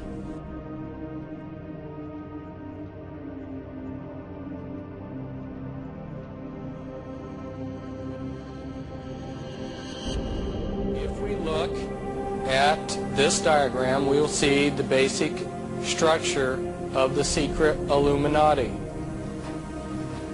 Back in 1776, they structured the Illuminati with 13 positions. But around the time of the American Civil War, they restructured it somewhat so that what they created was this first level, your anarchy level here, and then a hierarchy level, and then your special committees and councils. It's very similar to what we saw on our diagram, where you had your, remember on your Gnostic religions, where you had your broad mass religions and your initiate group. On the anarchy level, you'll find thousands of different witchcraft groups that each have their own rituals and their own beliefs, and they look disassociated and unorganized and unrelated. But then, if you are selected to go beyond that, you will enter the hierarchy level, and as a little girl, for instance, you would be part of Sisters of Light, and then as a teenager you'd be inducted into the Mothers of Darkness, and then you would progress to the Grandmother level. And they have many special committees and councils. For instance, your council of 3, 5, 7, 11, 13, your Grand Druid Council, your committee of 300, your committee of 500. Over here, you see represented again that same three-tiered pattern that I was talking about, and this is the Satanic Brotherhood, which is organized in hubs. The Satanic Brotherhood and Illuminati are like this. They're essentially one organization, except the Illuminati is technically Gnostic dualism. They believe that your good deeds must balance your bad deeds. If you were to follow the life of somebody that was inducted through one of the Illuminati orders, like the Order of the Skull and Bones, you'll see that they are tapped as a candidate for first year or a knight and a patriarch, may rise to leadership within the Skull and Bones. From there, you'll see that they progress to the Council of Foreign Relations, whose equivalent is the Royal Institute of International Affairs, then to the Round Table groups, and then to the Pilgrim Society. The Pilgrim Society is far more powerful than Council of Foreign Relations, although very few people know about it and talk about it. Here are the facts. On May 1st, 1776, a Bavarian professor named Adam Weishaupt founded a group called the Illuminati, or Illuminated Ones. Historians don't always agree on all of the group's goals, but those goals did include the abolition of organized religion and the destruction of the nation-state. In a word, anarchy. But that wasn't uncommon at the time. Many Enlightenment-era intellectuals condoned some form of benign anarchy. Weishaupt's group differed initially in its strategic spread. Members of the Illuminati infiltrated the lodges of Freemasons to gain influence and power. Oddly enough, this plan was a success. The Freemasons were already a secretive organization, and they had a penchant for welcoming freethinkers like Weishaupt into their fold. Members of the Illuminati rose to positions of leadership in Freemason lodges throughout Europe, and they did so in secret. Weishaupt's group developed a system of codes and secret gestures to preserve their covert order, and only the Illuminatists at the top of the organization knew the full extent of their plan. However, the Illuminati themselves had internal conflicts, and soon former members came to the authorities with ominous stories and accounts of strange rites and dangerous, world-changing schemes. This created an uproar in the establishment, and by 1785 officials in Bavaria ordered both the Illuminati and the Freemasons suppressed. After this, it becomes difficult to track the group. Some members doubtlessly went underground, and some conspiracy theorists believe Illuminati members triggered the French Revolution. Although details of the group's actions remain fuzzy, most mainstream historians agree that the Illuminati fizzled out and disappeared after 1785. Or did they? Historians differ on some details of the Illuminati and its founder, but agree that Weishaupt was both a real person and the real founder of the Illuminati. After Bavarian officials ordered the group suppressed, Weishaupt fled Ingolstadt and settled in Gotha in 1787, where he renounced his connection to secret societies and passed away in 1830. To some, this death marks the end of the Illuminati, but to others, Weishaupt's death was far less important than outsiders suppose. In fact, they don't believe he founded Illuminism so much as he revived it, and the Illuminati, according to some conspiracy theorists, aren't Bavarian at all. Here's where it gets crazy. Many conspiracy theorists believe the Illuminati's origins date back into prehistory, operating under different names throughout the ages, including the Brotherhood of the Snake. Conspiracy theorists such as William Bramley believe that this secret society can be found in Sumerian scriptures that mention the Anunnaki, who are alternately described as aliens, angels, or gods. The creatures allegedly came from another planet and created human beings as a race of servants. Weird stuff. Here's where it gets even crazier. Theorists like David Icke believe the ancient aliens bred with human beings, creating a race of hybrids. According to Icke, many of the world's elites are descended from these hybrid bloodlines. He also believes these beings can shapeshift between reptilian or human forms. And who are these Illuminati exactly? Ike has named everyone from the banking families to U.S. presidents, European royalty and celebrities as members of this secret, not entirely human organization. In Ike's view, the Illuminati have therefore been with human beings for a long, long time, and have consolidated control over the world's media, its finance, and governments. With such outlandish claims about the Illuminati's origin, it's necessary to dig up some proof, and that's the problem.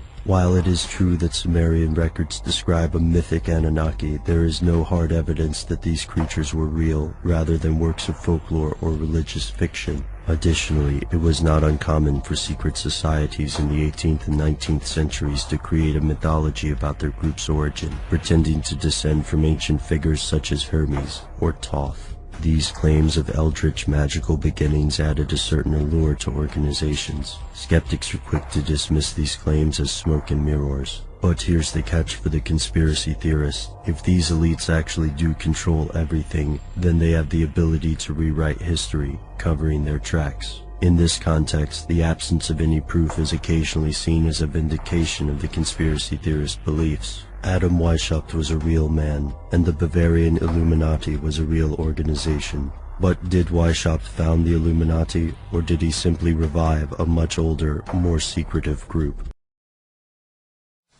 In 1775, Weishaupt was summoned to the House of Rothschild by Mayor Amschel Rothschild to begin the organization of a secret society which would be able to gain control of the world through the governance of resources and finances, militarily, and through the means of reason and logic. The group's ideals were heavily drawn from the philosophies of Enlightenment-era pioneers such as Christian Wolff and Isaac Newton, whom were also famous Freemasons of the era. By 1776, the first chapter of the Order of the Perfectibilists was formed in Ingolstadt, Bavaria, which later became known as the Order of the Illuminati. It saw religion as a hindrance to its goals of creating a one-world government system, and therefore denounced God and other religions, and saw itself as the opposing force, or satanic in nature. The group was adapted by members whom saw themselves as being enlightened, or possessed the light of Lucifer, and gained the attention of many atheists. The group structure was created using the same system as Freemasonry, with various levels and groups assigned to specific duties in carrying out the agenda of their goals and intentions. The group's philosophies began to spread very quickly throughout Masonic lodges in Europe and eventually making its way to the lodges in North America as well. In 1784, an Illuminati member named Lanz was struck by lightning and killed in Ratisbon while traveling on horseback to deliver top-secret Illuminati documents. When Bavarian officials searched the contents of his saddlebags, they became aware of the existence of the Order of the Illuminati and found plans which outlined the details of the coming French Revolution. The Bavarian government attempted to alert France of the approaching danger. However, due to the influence of Masonry and members of the Illuminati in both governments, the French government failed to do anything about the warning. Many members of the Illuminati were arrested by Bavarian officials, as the group was then banned outright.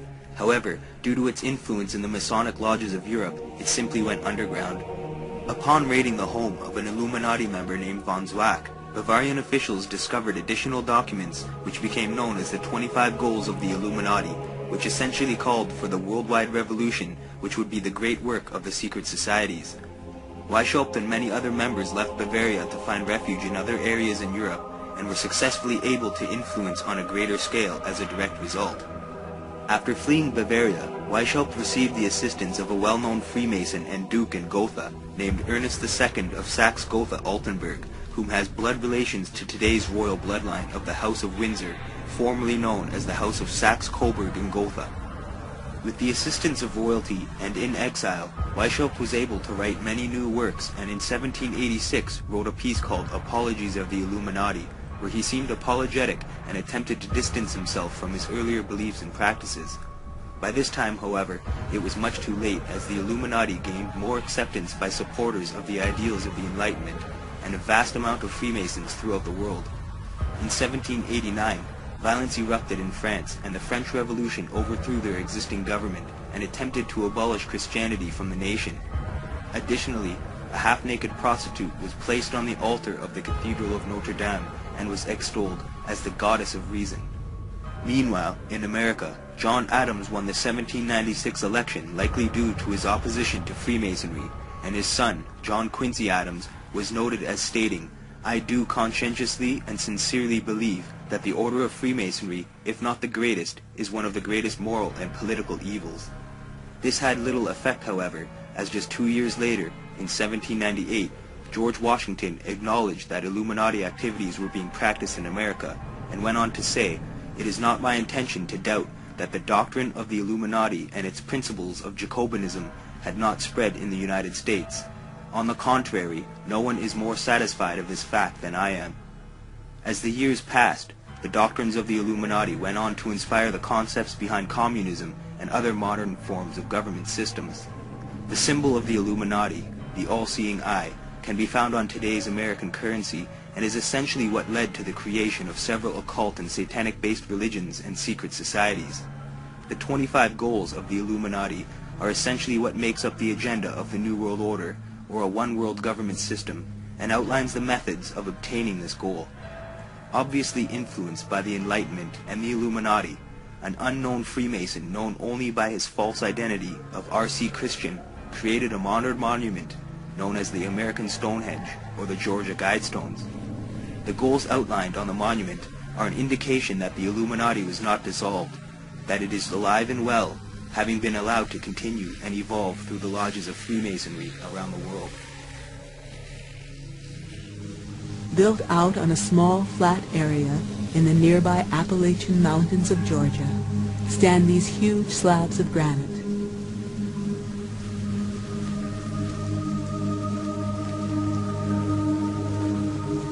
On the surface of the stones are etched what look like some kind of new 10 Commandments in 8 different languages.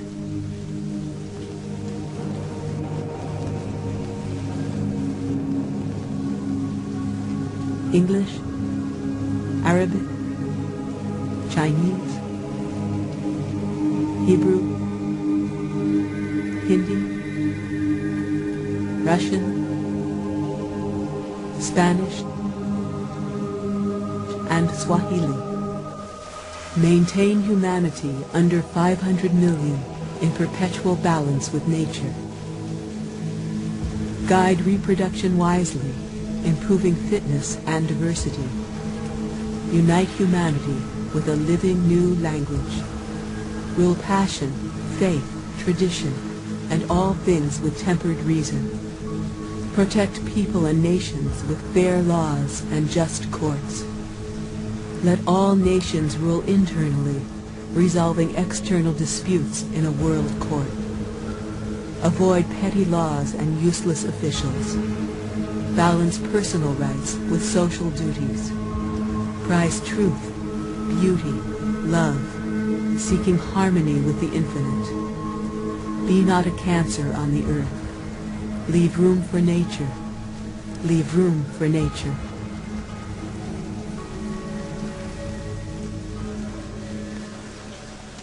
Along the capstone of the Georgia Guidestones, sitting on top of the monument, is a message written in 4 ancient languages: Babylonian cuneiform, Egyptian hieroglyphics, Sanskrit, and classical Greek. The message says, "Let these be guidestones to an age of reason." Gary Jones is the editor of the local newspaper, the Elberton Star. I asked him about the Georgia Guidestones. I wanted to know what the Guidestones were and who built them. Around 1980, a gentleman came to town, supposedly, and went to a local banker and asked the local banker to help him locate a granite company that would enable him to erect a monument for the future.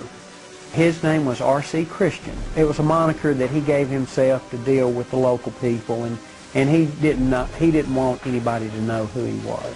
When you see these Guidestones, you'll understand that we're talking about something much larger than your average monument. So, you know, the idea was to help Mr. Christian find someone who could operate on that grand scale. It's eerily similar to Stonehenge, and it's built so that at certain times of the year you know, the sun comes through and the shadows that it casts and so forth and so on. So it's really a neat thing. I think that what they've got inscribed on those stones are something that someone thought out and thought out thoroughly. When they were first erected, I think they had some cult groups come in and do some, I don't know, spend the night out there. Some people think that it might encourage, you know, elimination of overpopulated areas. It's a message to a future generation. Just the way Stonehenge is, just the way the pyramids are in Egypt. So yeah, I mean, the guide stones are going to be here for a long, long time. The Cherokee Indians called this part of the world the center of the universe. There are Masons here who may have had some influence on the guide stones. Once I realized I had met an honest, genuine, high-level Freemason who told me there were 13 levels of Freemason above the 33rd degree, and that these people were God. There was no God, they were God.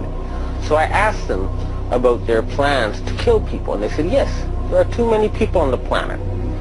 We need to get rid of several billion. And war doesn't seem to work, so we're going to use disease and starvation. What is at stake is more than one small country. It is a big idea, a new world order, where diverse nations are drawn together in common cause to achieve the universal aspirations of mankind: peace and security, freedom, and the rule of law. Such is a world worthy of our struggle and worthy of our children's future. In the push to reduce global warming, children, according to some, are the new culprits.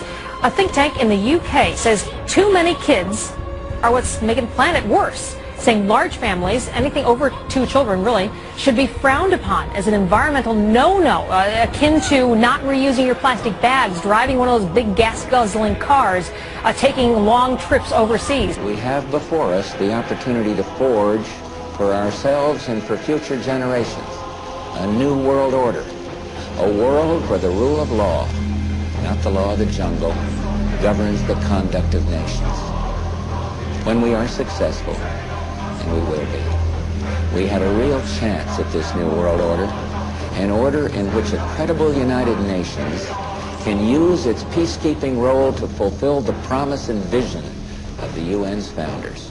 In the draft copy of the United Nations Global Biodiversity Assessment, it states very clearly that we must reduce the human population from its current level of about 6 billion people down to about 1 billion people.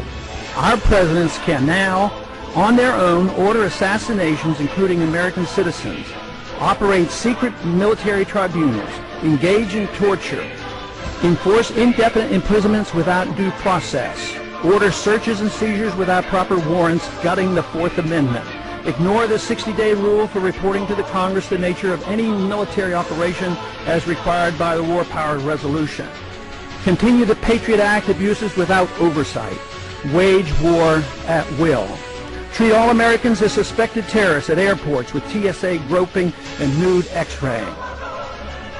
And the Federal Reserve accommodates by counterfeiting the funds needed and not paid for by taxation and borrowing, permitting runaway spending, endless debt, and special interest bailouts. And all of this is not enough. A van pulled alongside of me, and it turned out to be the property owner. And he greeted me, and he was by himself, and so we had a good little dialogue there, and I asked him about the field of black boxes. What were they? Because I'd never seen anything like that. And his statement was that if he told me, I would be one of few people in Madison, Georgia that knew about them. And he says they're disposable coffins, I believe he told me. And he says there's 100, at that time he said there was 125,000 there.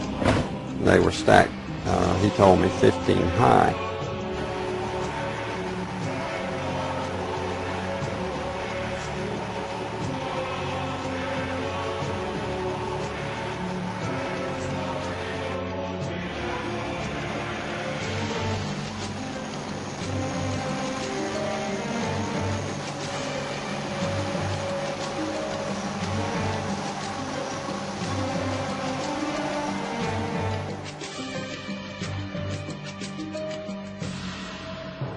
President Obama has put in place a reform apparatus reviving the euthanasia of Hitler Germany in 1939 that began the genocide there. The apparatus here is to deny medical care to elderly, chronically ill and poor people, and thus save, as the president says, $2 to $3 trillion by taking lives considered not worthy to be lived, as the Nazi doctors said.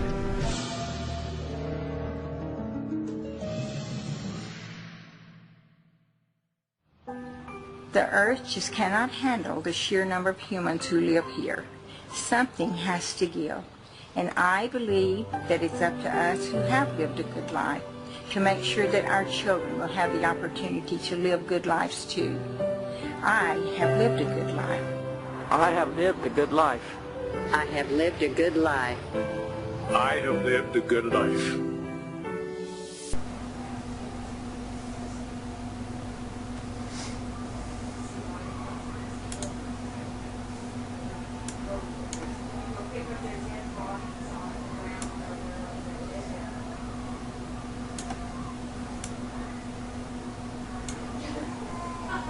Well, yeah, it is. Some of it is like, why would we kill these car accidents?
The policy of reducing our numbers on this planet has been the model of the British Empire throughout history, and wherever they are, genocide will follow.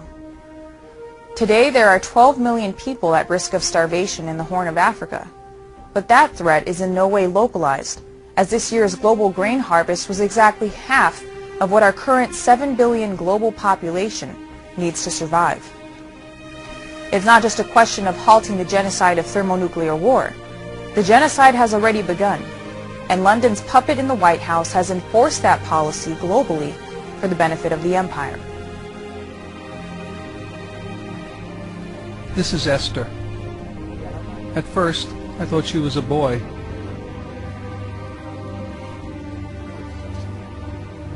And this is her older brother, Sam.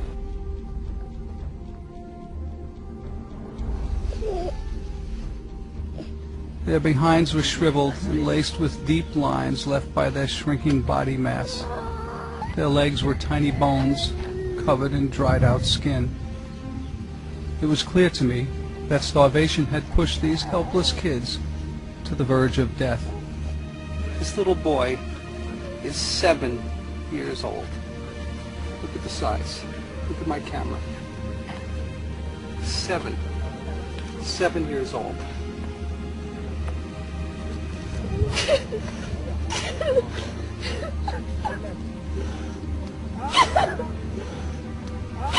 What are we going to do?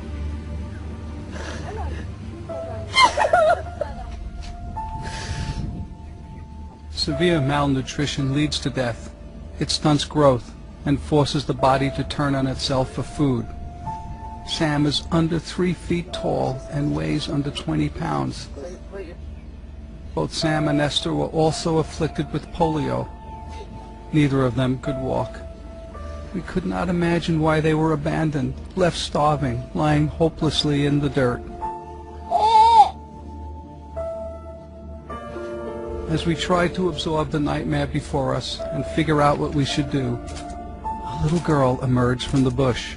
This little girl is the sister of those 2 little boys, and she was actually cooking for them at one point. Can you imagine? It was Sam and Esther's older sister, Jane, a very small 8-year-old. She had walked miles to fetch water in order to bathe her brother and sister. We and our cameras attracted a crowd. The sight of the kids paralyzed the crowd. They could only stand in horror and watch.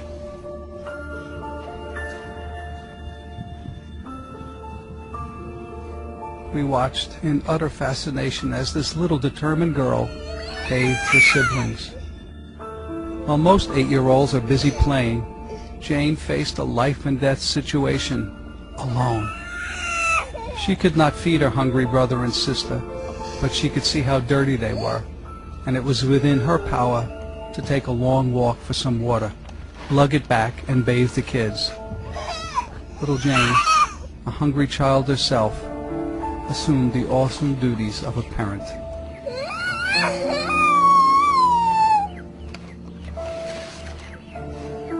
To look into the face of a suffering child is to see the depth of humanity and the heart of God, and we are able to drop all vestiges of our selfishness and desire nothing more than to see another experience relief and joy. Most organized religions, sadly, devote much of their time and energy to defending dogma or destroying dissidents. When kneeling before a fragile little boy like Sam, those kind of petty and immature religious practices dissolve into a sea of insignificance. Love is all that matters, and love compels us to reach out to Sam and Esther. The world in which most of us live has become a civilization based from class values, where in order to be accepted, we must conform to a capitalist infrastructure designed to bring in as much profits as possible. There exist several thousand companies that make immense amounts of profits from charging people money for the necessities for survival, and because of this, any single person, culture, or community that does not participate in its vicious cycle simply goes without. A vast amount of these corporations are in control of the food and energy supply, and although they create much of the food that is required for the world's population, still, millions of people starve, and there have been obvious divisions in place. As governments around the world promote the ideas of overpopulation and global warming, many new strategies, policies, and programs have been set in place to decrease the human population, and these strategies are not particular to a single country or nation. These methods have existed for thousands of years and can be divided into 2 categories: soft kill techniques and hard kill techniques. As starvation still occurs in many parts of the world, this can be identified as a hard kill method of population control. Other forms of hard kill techniques include war, natural disasters, epidemics and disease, and nuclear catastrophe. Soft kill techniques are less obvious and are covertly applied to a population as it's not designed to kill instantaneously, such as the methods used in a hard kill scenario. Oftentimes, soft kill techniques are meant to only shorten a lifespan or kill off select groups of people. They also exist in the forms of diseases, viruses, and bacteria, and is the reason why there has been so many food and product recalls in recent years. So the president of IG Farben was convicted of crimes against humanity. Now, he's a sort of artistic fellow and creative. He was the one who was responsible for the slogan that people saw as they entered Auschwitz, usually for the last time. Arbeit macht frei. Work brings freedom. Creative sort of fellow. So he was sitting in jail and he said, well, that didn't work. What else can we do? I've got it. Food. He who controls food controls the world. The state says the fruit is probably linked to a deadly outbreak of bacteria sweeping across the country and hitting New Mexico especially hard. New at 10, Action 7 News reporter Todd Unger is following the recall announcement. Yeah, guys, these numbers are concerning. 3 dead, 10 cases, and more suspected cases being evaluated right now. What's it all mean? Watch what you eat. Canada's Food Inspection Agency has once again expanded its recall of contaminated beef. This time, consumers are being warned to steer clear of several types of cuts. The Food Safety Agency has come under criticism for what critics have said is a delayed response to the crisis. The Canadian Food Inspection Agency is being criticized for not sounding an alarm about potential health risks sooner. From the very first detection of E. coli, CFIA waited 2 weeks to issue a recall. And we are addressing to improve the process related to the challenge that we face. The recall is leading to questions about the reputation of Alberta's beef industry. The best guess is that some infectious agent is causing it. Today, researchers here at the National Centers for Disease Control said they had found several cases where people who had been sex partners both had the condition. The scientists say this probably means they are dealing with some new, deadly, sexually transmitted disease. The investigators see this as a serious public health problem. Farmers in the milk industry say it's safe, but studies suggest a link to cancer. Don't miss this special report. Monsanto's engineered growth hormone did not comply with safety requirements. It could be absorbed by the body and therefore did have implications for human health. Mysteriously, that conclusion was deleted from the final published version of their report. They knew there were problems. They saw serious potential human health problems, and they stood up in Canada and said, we're not going to approve this because we don't believe it's safe. We have been pressured and coerced to pass drugs of questionable safety, including the RBST. I personally was very concerned that there's a very serious problem of secrecy, conspiracy, and things of that nature, and something needs to be done.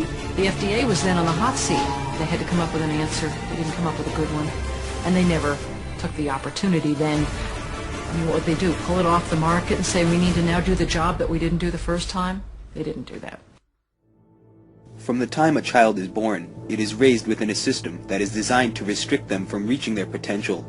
Generation after generation has been bred with this system because the individual grows up to accept this way of life as the norm, and it is due to this fact that companies, corporations, financial institutions, and government systems have been allowed to develop over the decades and gain more and more control over the common people.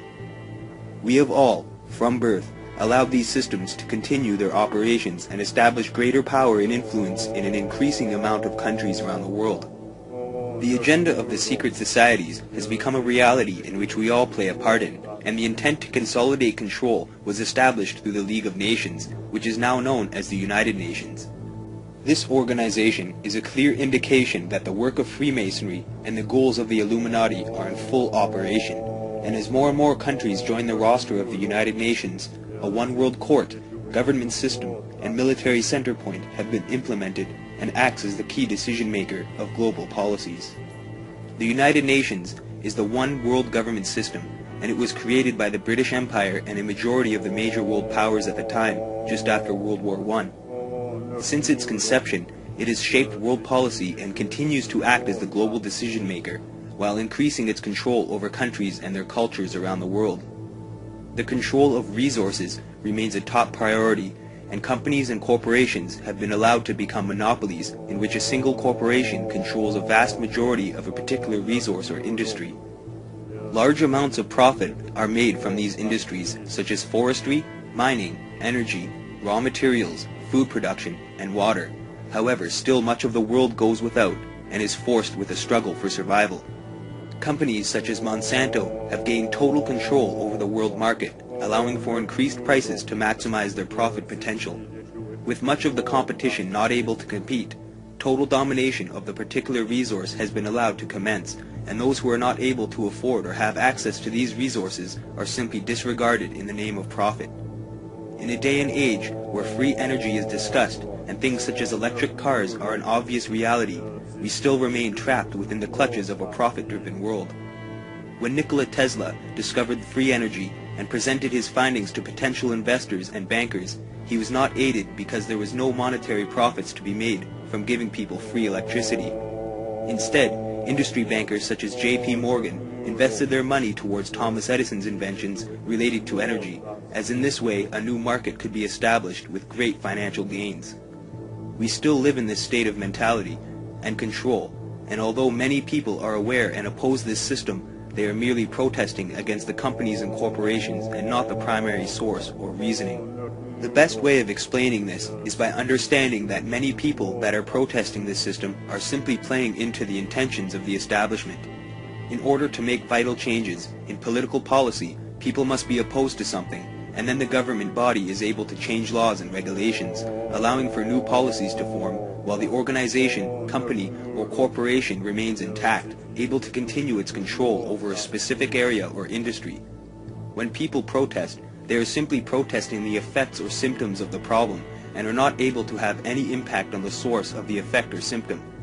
This scenario is similar to a knight in shining armor.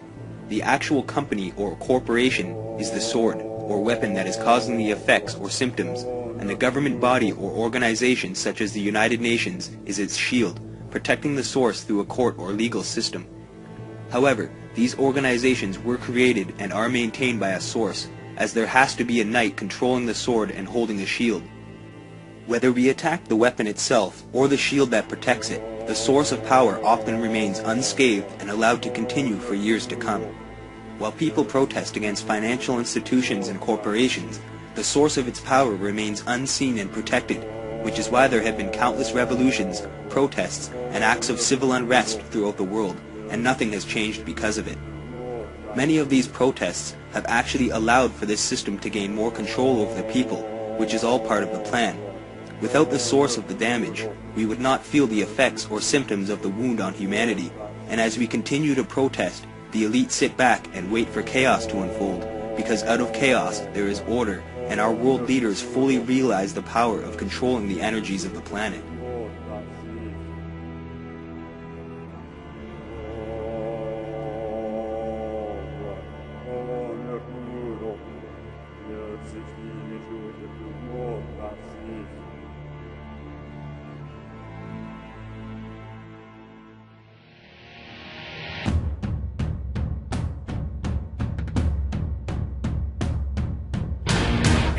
Illuminati, you've come to take control.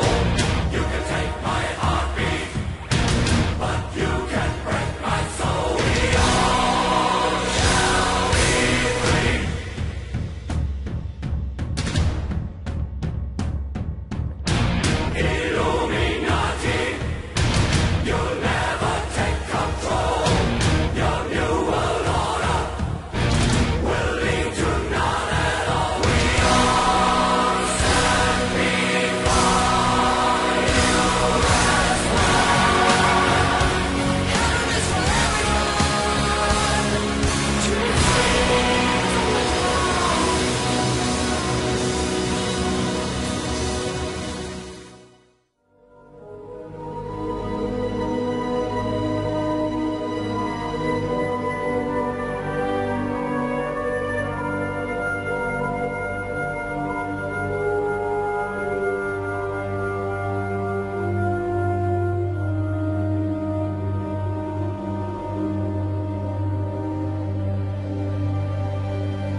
this interbreeding produced the kings and queens and the elite royal families of the ancient world, where they claim their right, their genetic right to be the king or the queen or the leader because of their connection to the gods. And all over the world you find this. And what do we have today? We have the Queen as head of state of this country purely because of her DNA. In Sumer you find the same. Sumer, which became Babylon, which became Iraq, has ancient texts and tablets which describe the same recurring global story of this interbreeding to create this hybrid race. The hybrid race became known as the demigods, part human, part God, because of this interbreeding connection. This hybrid bloodline went off across the world, up into Northern Europe. It became the power behind the Roman Empire and the creation of the Roman Church, which became, of course, global Christianity. And so today, these hybrid bloodlines are known as the Illuminati, the illuminated ones, and they're the ones that control the transnational corporations, governments, the banking system, the whole shebang that dictates and controls the direction of society. It's a great thing for history. George Washington, Thomas Jefferson, William Howard Taft, and President Barack Obama. One young girl traced them all back to one common ancestor. They're all cousins and all grandsons of John Lackland. It's the first family tree of its kind, pouring through more than 500,000 names for months. 12-year-old Bridge Ann d'Avignon discovered that all the U.S. presidents, except Martin Van Buren, are related to the former King of England, John Lackland Plantagenet, signer of the Magna Carta in 1215. Mildred Reed is his first great-grandmother on George Washington. And on Obama, Mildred Reed is the 10th great-grandmother. It started as an assignment to research her own lineage, tracing it back to roots in France. But Bridge Ann wanted to branch out. Well, I think we just all go back somewhere, or it's just a matter of proving it. She started with George Washington, but unlike other professional genealogists that only looked at the male family lines, Bridge Ann was able to link the presidents together using both male and female ancestry. Before this, historians had only been able to link 22 family trees. She kind of created a triumph of women's studies here. Bridge Ann also figured out she's an 18th cousin of President Obama, something she hopes to be able to share with him in person. I've written a letter to Obama, but I just gotten standard reply. I hope to meet the president and explain it to him. Let me take you through this, branch by branch. The 101st Airborne Division, Air Assault. Vice President Dick Cheney, the man who's only a heartbeat away from the presidency, is actually a blood relation. He's President Bush's 9th cousin once removed. Cheney's cousin Barack Obama is also Bush's 11th cousin and the 9th cousin of Brad Pitt. But we're only just getting started. President Lincoln was President Bush's 7th cousin 5 times removed, and Bush shared more than just a ballot with John Kerry. That's right, they're 9th cousins twice removed. There's also royalty in the Bush bloodline. Princess Diana was Bush's 11th cousin twice removed. And then there's this bombshell. Happy birthday, Mr. President. Sure, she may have been singing to JFK, but what about GWB? He is, after all, her 9th cousin 3 times removed. He's also related to Playboy founder Hugh Hefner, even Pocahontas, and Vlad the Impaler. Trace the family tree far enough, and you get Madonna, Celine Dion, and Tom Hanks. These spiritual beings have been ruling this planet through very specific bloodlines who long ago swore allegiance to these beings in exchange for wealth and power over the human race, in preparing the whole world for the ultimate spiritual deception these evil entities have planned. These bloodlines are literally able to be traced by genealogists all the way back to ancient Sumer and Babylonia. And these human familiars or pets of the demonic angels have worshipped Satan and his minions under many forms from the time of Sumer right up to our present day. It can be said that a picture paints 1,000 words, and once one is aware of the decipherings and meanings of symbols, something as simple as a logo or shape can tell a story of 1,000 words or more. The study of symbolism allows for a better understanding of the secret societies, their agenda, and their members, and enables us to discover the impact it has had on our lives in the modern world. Much can be revealed by taking a look at a family's crest, a flag, or a shield, as all of the components that make up its design serve specific purposes and often relate to the history of the bloodline or entity the design is intended for.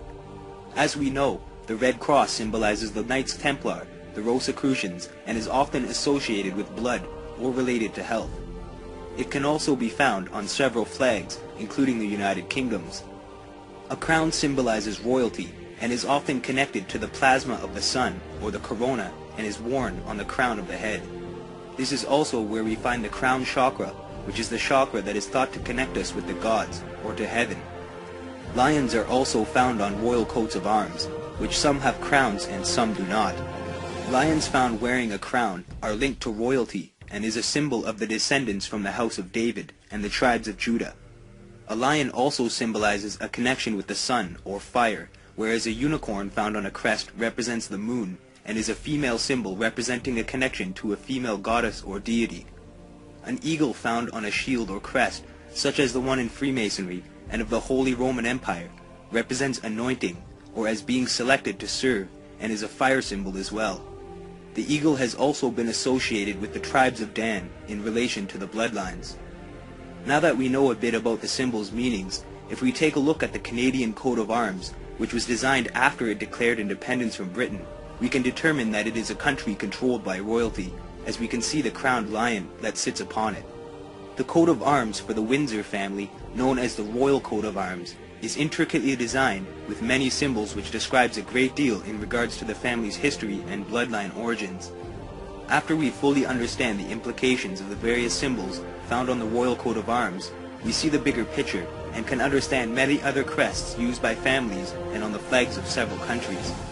Colors also play an important role on flags and crests, and red is often associated with the bloodlines linked to royalty throughout the ages, or better known as the bloodlines of the Illuminati. Do you know your blood type? The blood that flows through your veins contains your life force, and your blood group type can tell you a lot about your ancestors.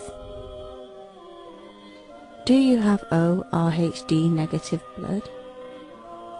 O-Rh-D negative blood, or blue blood, sang azul in Spanish, is a very ancient bloodline. I am sure you've heard all the stories about the Holy Grail and Mary Magdalene moving to the south of France with the children of Jesus. Behind all stories there is some truth, and when you start to join the dots and bits and pieces of information that we do have, a story unfolds. Did you know that 85% of all human beings have a monkey gene? The monkey gene is called the rhesus factor, or Rh factor, because it can be traced to the rhesus monkey. Chances are your blood type tests Rh positive, which means you've got the monkey gene. If by chance your blood type tests negative for the monkey gene, you are in a small minority of only 15% of the world's population. So what happens when an Rh negative woman gets pregnant with an Rh positive partner? Her body rejects, attacks, and kills the fetus, unless of course there's medical intervention. What is the cause of this strange breeding incompatibility within the human species? Are Rh negative people alien in some way? These guys who are manipulating my mind and programming me for mind control purposes claim, and these criminals in control of our country as well, claim to be gods, demons, and aliens, in order that I feel totally helpless, in order that I felt like they were beyond my realm to affect. And we had cataloged 57 different species. You have individuals that look very much like you and myself that could walk among us and you wouldn't even notice the difference.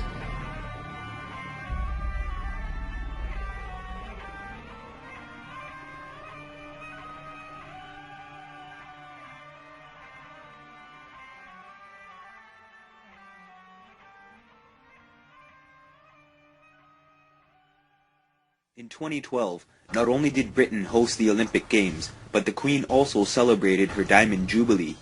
The opening ceremony to the Olympic Games was a massive occult ritual with much symbolism used throughout, and the stadium that was built to host the event was specifically created to enhance the ritual's effects. The opening ceremony was carefully planned out so that the ceremony would increase the energies on the entire planet. With the involvement and attention of a majority of the world, the energies become increased along the ley lines of the Earth, and this energy can then be controlled and manipulated. There is much information about this ritual and its effects which can be found online for further investigation into this subject. It was also no coincidence that James Bond, 007, escorts Queen Elizabeth from Buckingham Palace in a sequence that was a part of the opening ceremony called The Arrival. In this scene, James Bond is shown arriving at the palace and picking up Queen Elizabeth, where they then enter a helicopter and fly through London. When they arrive at the Olympic Stadium, they parachute out of the helicopter, which exhilarated audiences around the world. Not only was the scene with James Bond used as a promotional stunt for the latest Bond movie, but it also served a much deeper, hidden meaning with occult inspiration. The creator of the fictional character James Bond, Ian Fleming, created the character based off the actual founder of British intelligence, John Dee. Not only is Dee accredited for founding British intelligence, but he was also a highly esteemed alchemist, occultist, mathematician, astrologer, author, sorcerer, and mystic.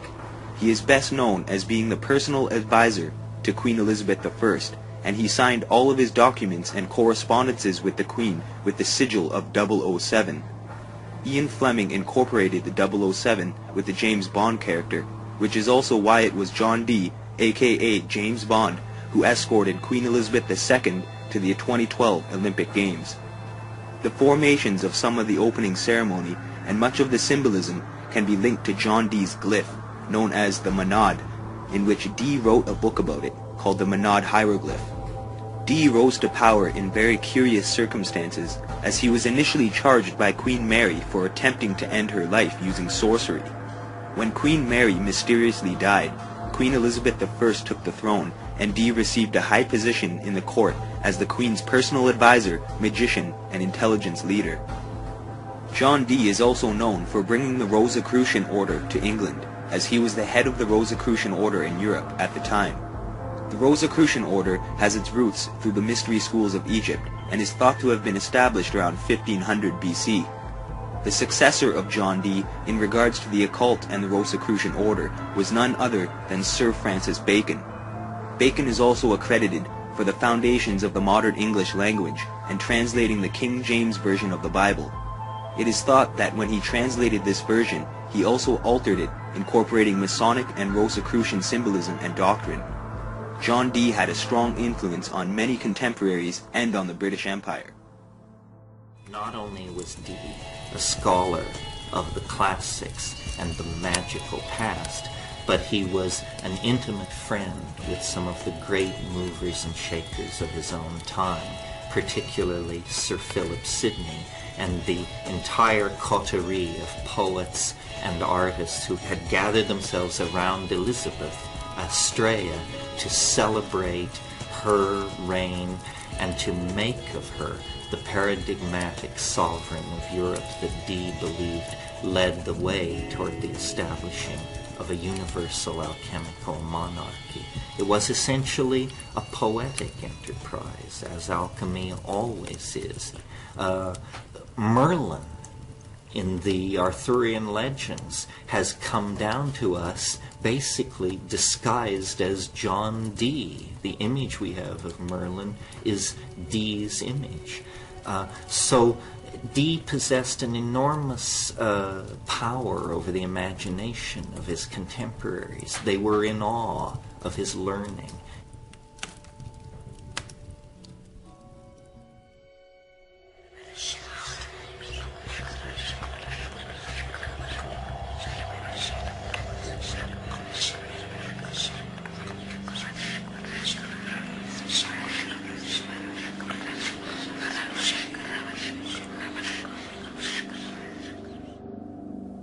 Il demonio è pure dell'esorcista. L'esorcismo è lui che ha paura e non abbiamo paura noi. E sono contento di dare il botto al demonio. Quando mi dice il demonio chi sei, io domando Satana. Ah, ora mi sei capitato. Adesso ti ho dato un sacco di botte. Dunque, e quindi è lui che grida. Perché quando grida la persona, ci sono dei gridi qui dalle suore che si sentono a volte fino in fondo, fino alla strada si sentono. Dunque nel giardino. Ma non è certamente la persona che grida, ma è il demonio che sente queste botte.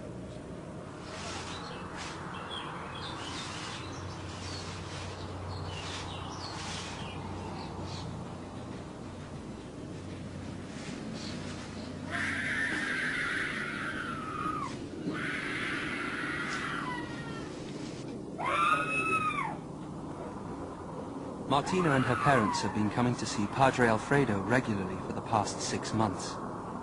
The family has turned to the exorcist in an attempt to solve problems which have troubled their daughter since she was 8 years old.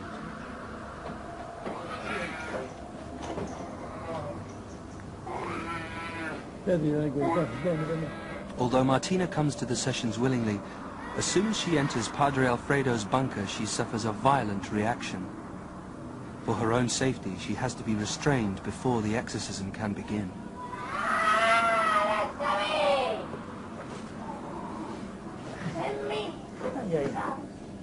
Oh, l'inferno, vai! Prende l'acqua, padre, prende l'acqua, là, prende l'acqua. Prende l'acqua. Sì, ci ho pensato, ma L'acqua, là. non ci ho pensato. Là. Sta buona?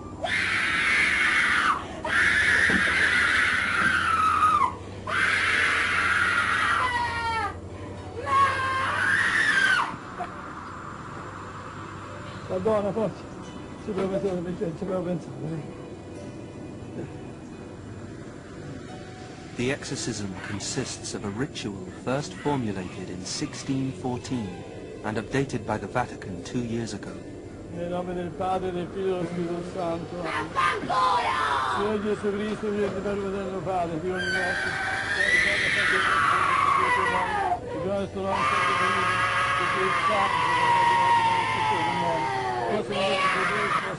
è di Cristo, è di Cristo, è di Cristo.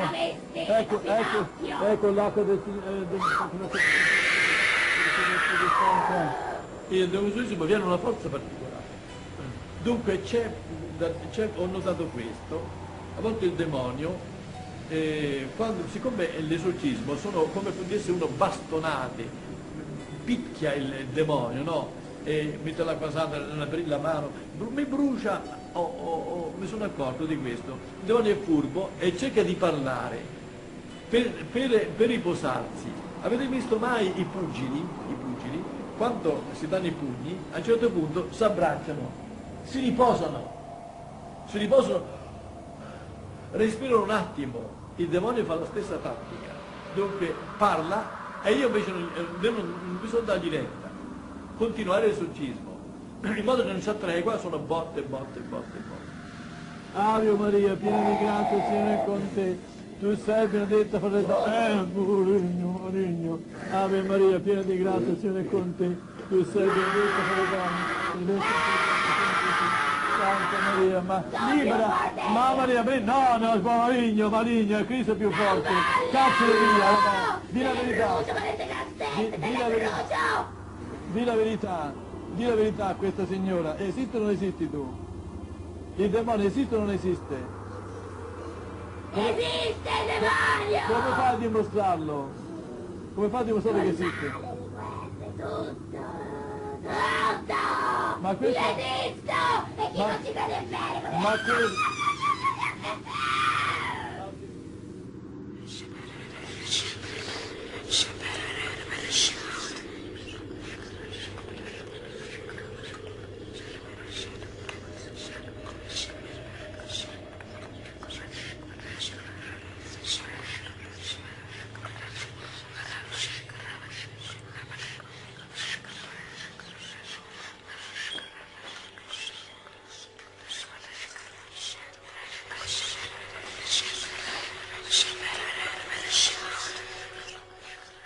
Necronomicon is a book of incantations to summon demons and spirits, and is highly popular in occult circles found throughout the ages.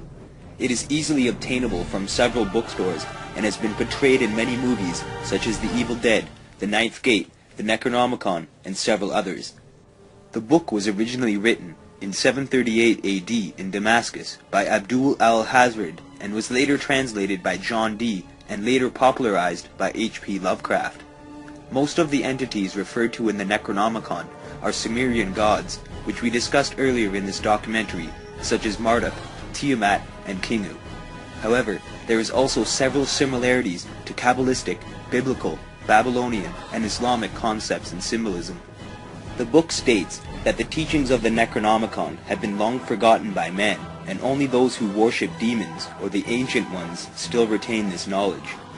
Also similar to ancient Sumerian beliefs, the book describes the Anunnaki, which can be described as meaning those of royal blood, or those who from heaven to earth came. The Anunnaki have been popularized in modern times by authors such as Zecharia Sitchin and Erich von Daniken, and has influenced the ancient astronauts theory, which has been recently promoted through the media.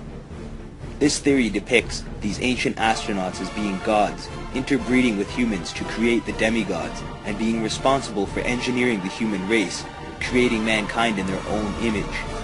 In Sumerian beliefs, it names Enki as the one who genetically engineered mankind, and is similar to the Greek god Poseidon. The symbol of Enki and Poseidon is two entwined serpents, which represents the double helix of DNA and is used by today's medical profession. The Necronomicon describes a spiritual battle in where the dark gods, called the Ancient Ones or Old Ones, are cast out from the heavens to the darkest part of the universe, called the Agigi. These dark spirits or demons are waiting in the Agigi for a celestial event to occur, in which their priest, Cthulhu, and their leader, Azagthoth, will lead them out, in where Cthulhu will establish a kingdom on earth to bring a war to the ones in the heavens, called the Elder Gods. This story is paralleled in the Bible in Revelations 9:1, where Apollo ascends from the abyss onto earth bringing swarms of locusts. There are 9 gates in the Necronomicon, and each gate is guarded and ruled by a different entity. Of these 9 gates, there are 7 inner gates, referred to as the 7 gates or the 7 seals, and there is 2 outer world gates. These gates are created during rituals and represent different parallels or dimensions in our universe. The Kabbalah also describes similar parallels or universes and referred to them as Sephiroths. These Sephiroths have also been associated with the human chakra points, and the Necronomicon's Ladder of Light, with its 7 gates or steps, associates the same planets with each step as the Kabbalistic ladder. A ladder with 7 steps can also be found in older Hindu and Persian traditions, and the Masonic ladder of Kadosh and Jacob's ladder from the Bible are also similar stories of gateways or steps. Just as Albert Einstein described universe dimensions as being in spheres, so does the Necronomicon, and the spirits that reside within these spheres exist within extra dimensions, which exist in every point in space. These entities coincide in parallel universes, and with the right offerings or sacrifice can be summoned or brought into other dimensions and parallels. Various gestures are used to control the spirits, referred to as the signs of power, and symbolizes mankind's power over the spirits. These hand signs are done with the left hand, which is where the term left-hand path is derived from, and is often associated with evil or negative characters. A common sign we have seen world leaders using is the sign of Vur, which is used to ask something of the Old Ones, and is one of the 4 satanic signs. It is used when attempting to use the influence of the Old Ones to achieve a specific goal or purpose. The sign of Kish is also a commonly seen hand gesture, and is used to break down a barrier and open portals to the outside. The sign of Koth, commonly seen being used by politicians and other world leaders, is used to close the portals opened by the sign of Kish. The sign of the Elders is a protective gesture used for protection from the Watchers against threatening spirits. Once a specific spirit has been summoned, it is often uncontrollable and very unpredictable, and many people who attempt to use the Necronomicon, when not fully aware of its methods and potential, end up bringing forth dark forces into their lives, in which they cannot reverse. Several races are also mentioned in the Necronomicon, such as the Thule, which influenced the Thule Society, the Elders and the Old Ones, the Anunnaki, the Watchers, and the Migo. The Elders are the oldest of the races, and are gods that reside in the heavens. They are ruled by Anu, Enki, and Enlil, and known as the Great Three Watchers. They have made a pact with humans so that they can be summoned by the use of rituals and magic, and created the spirits whose duty is to protect humans, called the Watchers. The Old Ones, or Ancients, are demons to the Christians, and are referred to as the Jinn to the Muslims. Jinn is also where the term genies originates from.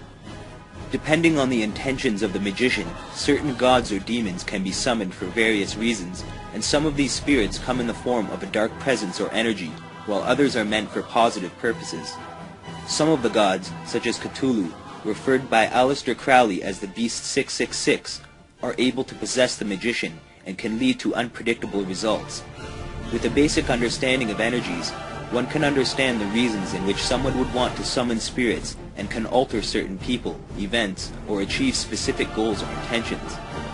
There are many stories of people whom have dabbled with black magic and have had severe consequences as a direct result, and is thought to be the explanation behind demonic possessions, and in many instances ends up as insanity or even death or suicide. Many people do not believe that summoning spirits and demons actually works, but the truth of the matter is that the power lies within the believer, or the eye of the beholder, and is the reason why people achieve altered states of consciousness during meditation and prayers. Many cultures use specific potions or mind-altering drugs, such as ayahuasca, to achieve higher levels of consciousness, and to help tap into other dimensions and planes of existence, and an early recipe for LSD can also be found in older versions of the Necronomicon.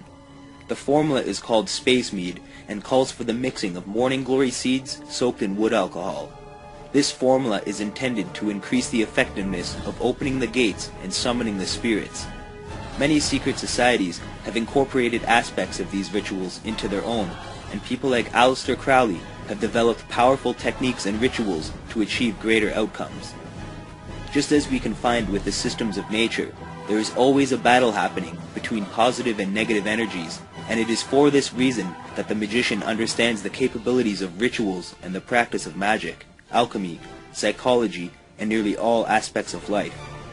It is also for this reason that many world leaders become involved in secret societies and the occult, and use this magic to shape and influence the world in which we live. There is a cure, however, and it lies within the hearts and minds of all people on earth, and through a better understanding and awareness, an age of great change can become a reality for us all. It's time to take a deep look within ourselves and discover who we really are, and realize just how much potential we have within us.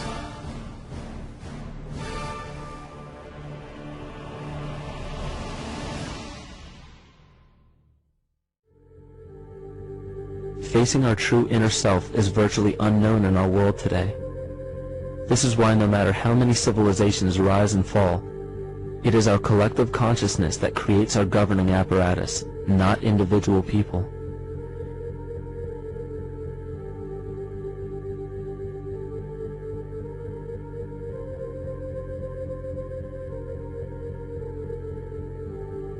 And after countless attempts, you would imagine that people would realize that a physical retaliation may not be the solution. Yet here we are, thousands of years later, with technology that can clone DNA, vehicles that can break the sound barrier and probe the depths of space, and science that can overcome almost any sickness. Yet we still fail to take notice to the importance of thoughts and consciousness. This is the very definition of insanity.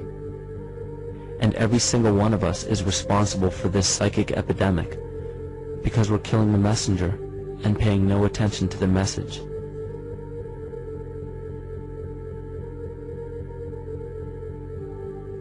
The human spirit, body, and mind are all important factors we must maintain in order to lead healthy and productive lives. Human life can be related to the life of a tree or a plant, in which once a human or a plant stops growing, it then dies, and becomes broken down to replenish the earth in new ways. The important thing to remember in this scenario is that once we stop growing, we are then waiting to die, and it is quite unfortunate that many people are living a life in which they have allowed themselves to stop growing in spirit, body, and mind due to the world of bondage that has been bestowed upon us. Many people have given up, or believe there is nothing that can be done to change the world, and in turn many people feel that they are insignificant or remain living in an environment based from fear of the establishment. Oftentimes, when people learn the truth of life that has been hidden from them, they come to the conclusion that the system of control in which we live is an indestructible entity, and do not wish to face their demons, or become stressed and overcome with a flood of negative emotions, and continue to allow the world to progress in a downward spiral due to their emotions based from these fears. This vicious cycle has been continuing for centuries, and will continue for future generations unless something is done to stop it. The key to this great change lies within the spirit, body, and mind of every single human being on the planet, and throughout history, all it ever took to change the course of the world was a single person's vision or actions. If this could be achieved on a greater level and include a majority of the population, the world could be transformed into a better place, and our children and future generations could live in harmony. It is hard to believe that humanity has not entered into this age yet, and the reason we have yet to achieve this monumental leap in evolution is simply because we are all a product of our environment. We live in a world in where profit is more important than life, and from the time we are born, we are expected to become a part of this society.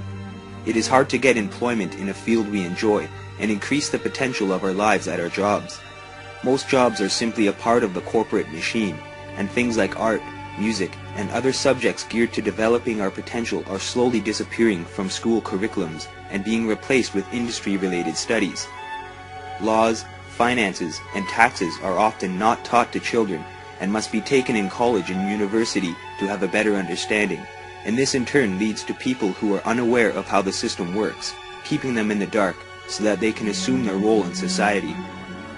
Government systems limit our potential for growth and consciousness by creating a negative world and keeping us in a state of fear and unknowing to the true fundamental realities of life.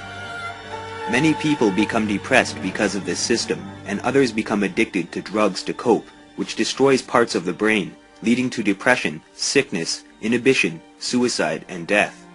The government also offers these addicts drugs through meth clinics, so that these people whom have become addicted remain on various drugs and become trapped in a cycle designed to limit their potential as human beings. When people become sick, the government and medical system prescribes drugs rather than promote natural methods of curing, because if someone gets better, there is no profit to be made. Pharmaceutical companies cannot stay in business by curing people, so natural methods of healing are neglected by the establishment. We live in a world where we are born to spend money and contribute to the system, and when we die, companies profit huge amounts of money from the families of those who have died. Our bodies are sealed and contained within a box or an urn, so that our physical materials cannot become a part of the living earth in which we are a part of. This stops the natural cycle carried out by all other life forms on planet Earth. Many people do not believe that they are connected with the earth or have an impact on their environment, but the truth of the matter is that all living things on this planet are connected, and through this awareness we are able to change the world in which we live. Through this knowledge, we can do what is necessary to make for a better world for future generations.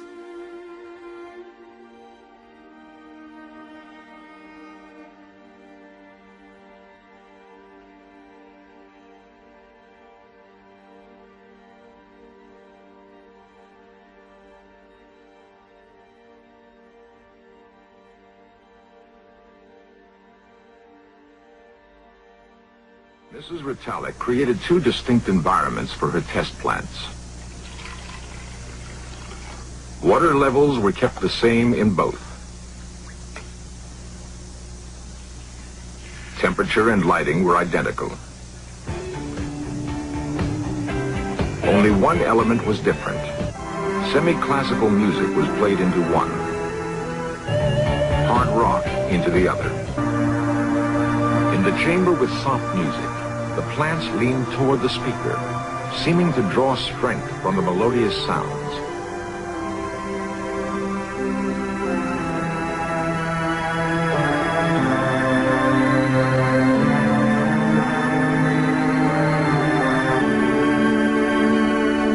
In the chamber with rock music, the plants shrank away and eventually died.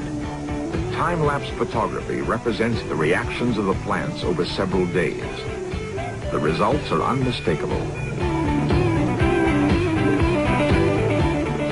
Test conditions could only mean that it was the quality of the music, not the volume, that determined the reaction of the plants. The plants, it seems to me, are trying to tell us something. If plants hear, how do they hear? Certainly there's nothing in the plant world like the human ear and mind, but perhaps there's something else. A way of hearing that doesn't involve receiving and interpreting sound waves. What we call a sound wave is merely one form of energy, but scientists know that energy takes many forms. Cleve Baxter has spent more than 25 years researching the behavior of plants. Right now we're going to use a pair of electrodes that are regularly used on people but now are mounted between this C-clamp. Baxter is a polygraph expert and has conducted lie detector tests for the Army and the CIA. The polygraph is essential to his work with plants. This is a conventional piece of polygraph equipment of which we're using only 1/3, the galvanic skin response section. Now I'm going to activate the chart drive on the equipment and turn up the sensitivity and balance in the plants between these electrodes. Now, the tracing we're getting now represents the plant.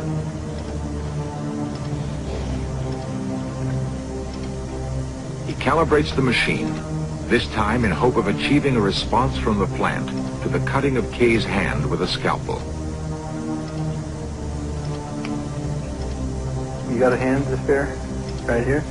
All right. Now, what I'm going to do is just to cut a little bit here. When you feel this, the thing that was going fairly calm is now going pretty wild. Now, I think the plant is tuned into your apprehension pretty nicely. Now, let's see if it's tuned into this.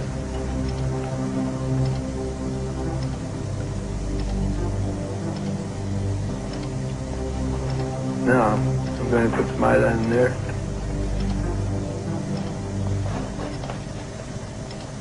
This time, the results were positive. The plant has reacted in some way. Baxter can only conclude that it is a reaction to the pain felt by another living thing. I mean, this is pretty powerful stuff that we're going over. I mean, there's no anthropologist or biologist on the planet who can explain this one. How the sunflower evolved a bunch of spirals in it.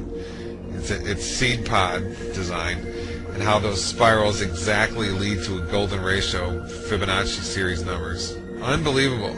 Okay, this is it. There's no question. I mean, we've all been lied to all through our undergraduate college degrees and our elementary schools and on our TVs just by them not discussing all this. I mean, you know how many examples I have here? There's so many, and they're all this powerful. Okay? And all this was hidden from us while we were in our schools learning about, what were we learning about? Plate tectonics theory. I mean, it's pretty sad case. And when it's so obviously everywhere in nature, it has to be a conspiracy in the satanic New World Order Illuminati system we live in. I guess they don't want you to know this stuff, because you might realize that this reality you live in is charged with Yahweh. The architect's fingerprint is absolutely everywhere, and it's in you. You are a piece of that fingerprint. We think of a piece of steel as being solid, and according to our definition, it is a solid.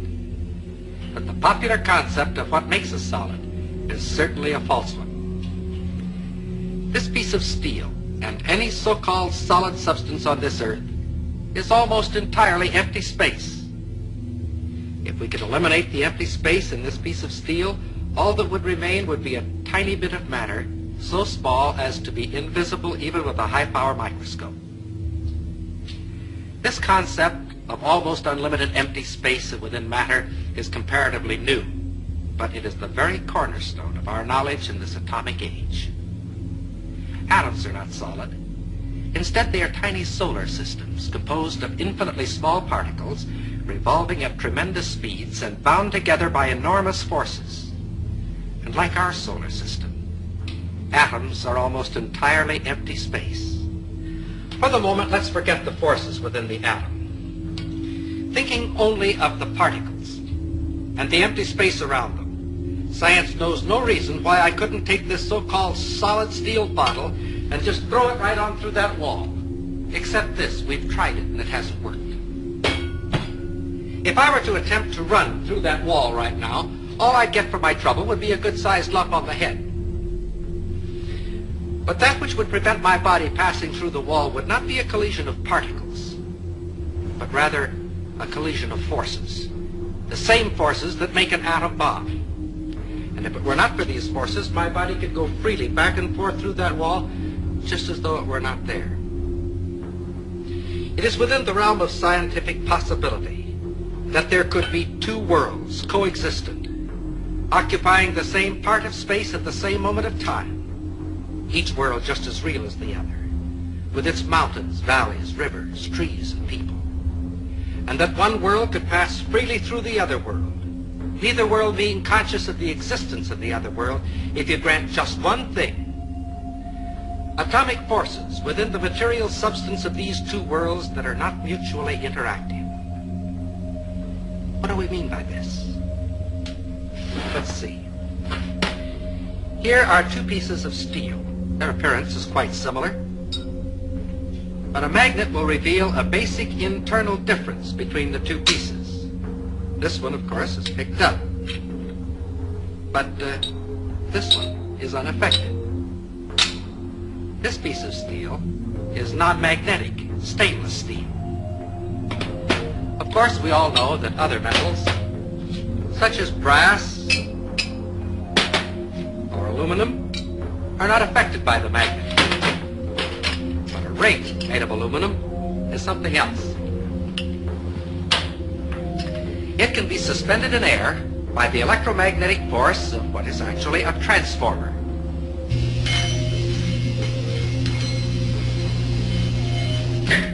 The ring being in effect a one-turn shorted secondary. A smaller ring will react even more violently.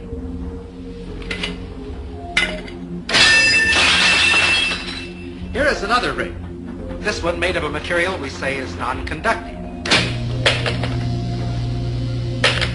And it is completely unaffected. Here is another example. Several thousand watts of power were involved in that spark. If we replace the spark gap with a copper coil, the same power now flows through the coil. It's invisible, has no effect on many substances, but it can generate a lot of heat. Wood, paper, things that we think of as being quite inflammable are not affected at all. However, a piece of steel wool bursts into flame instantly.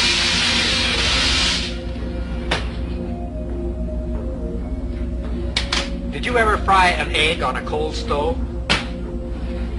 It's no trick at all if you have the right equipment. This is a cold hot plate. And because it's cold, you can make it out of wood, if you like. Just be sure that there's a coil of wire inside and that you connect that coil to a high voltage alternating current source. The rest is easy. As long as we're being different, we'll use motor oil instead of Crisco.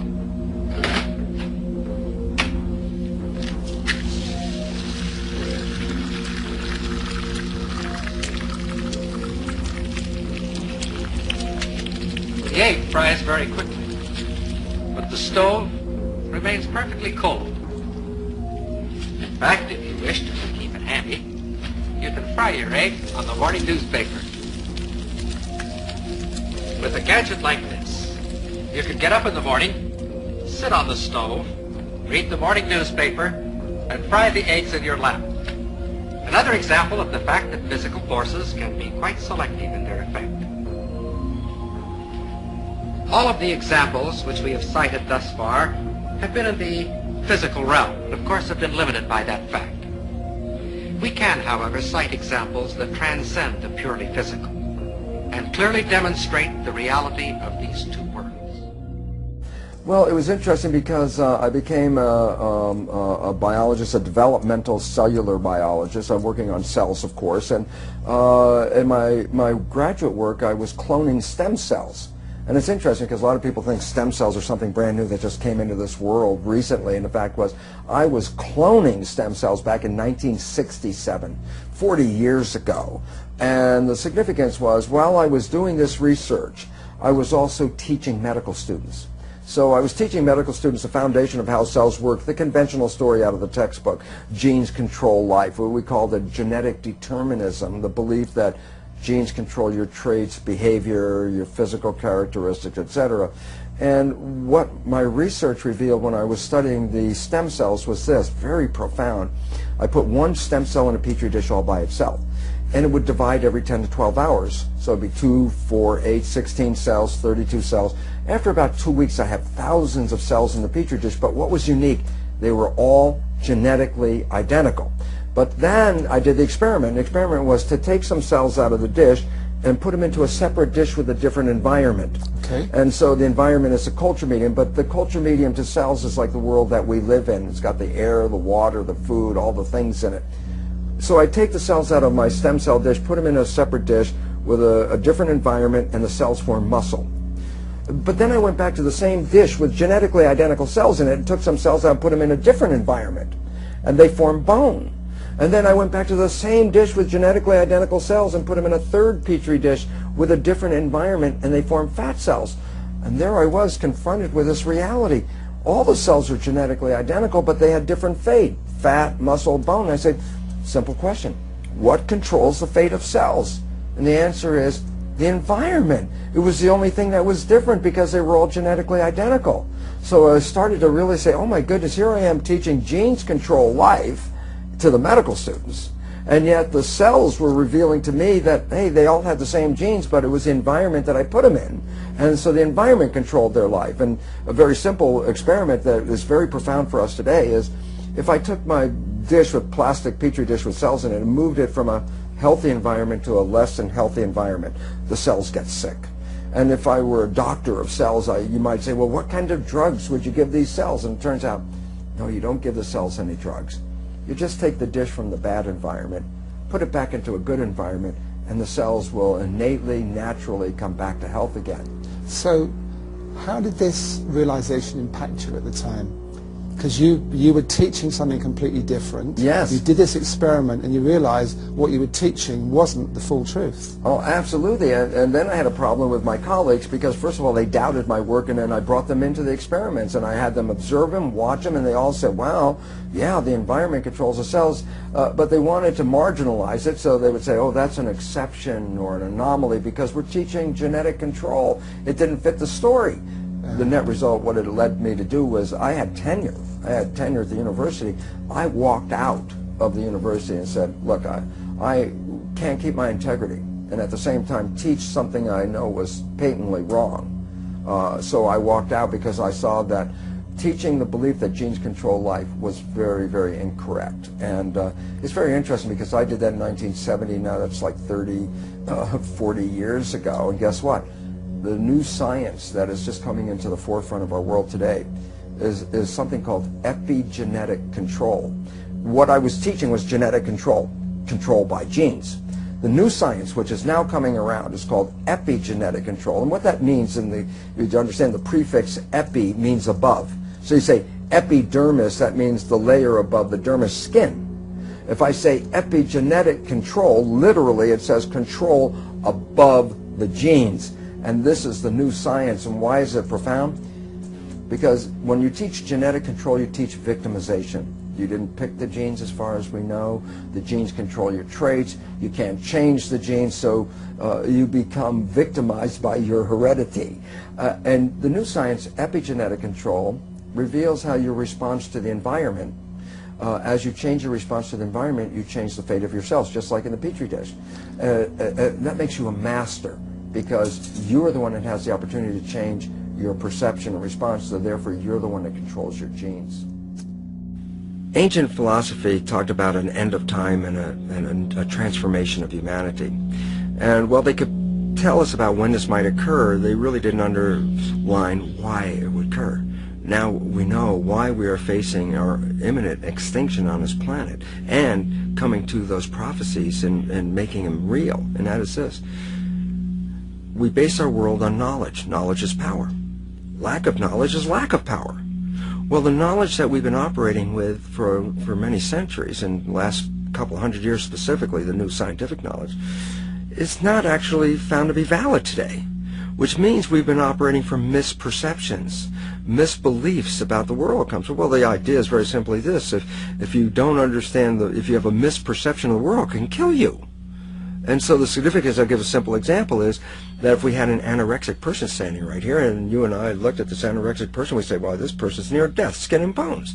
And we should ask them, what do they see when they look in the mirror? They say, well, I look in the mirror, I see this overweight, bloated person. And so they have a misperception. And what does the misperception lead to? It causes their brain to send chemistry to their body to reduce more weight. And because of a misperception, they're going to kill themselves. There was nothing wrong with their biology, it was their perceptions that were wrong. Well, we have three misperceptions that are causing our extinction. One is the belief that the material realm is all there is and all that matters, so that matter is all that matters. Number two is the belief that genes control our lives, which make us victims because we didn't pick the genes and can't change them, and they have power over us. And the third one is an extension of Darwinian belief that says that the world is based on a struggle for survival. We all know about the rat race. And why is it a rat race? Because our fundamental belief is that if you don't go out there and fight to stay alive, you'll be trampled and killed. And so we see a world based on this Darwinian world, a nightmare of a struggle for survival, which involves war and competition and gouging each other, for each one climbing up on the back of another to stay alive.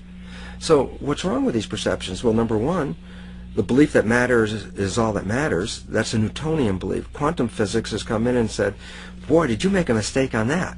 It's not the physical matter that's most important, it's the invisible stuff you can't see, because it's the invisible fields, the energy fields, that shape matter in the same way that a magnet can cause the shaping of iron filings. So if you look at the structure of what's going on in here and blame it on the structure, no, you missed it. It's based on the invisible.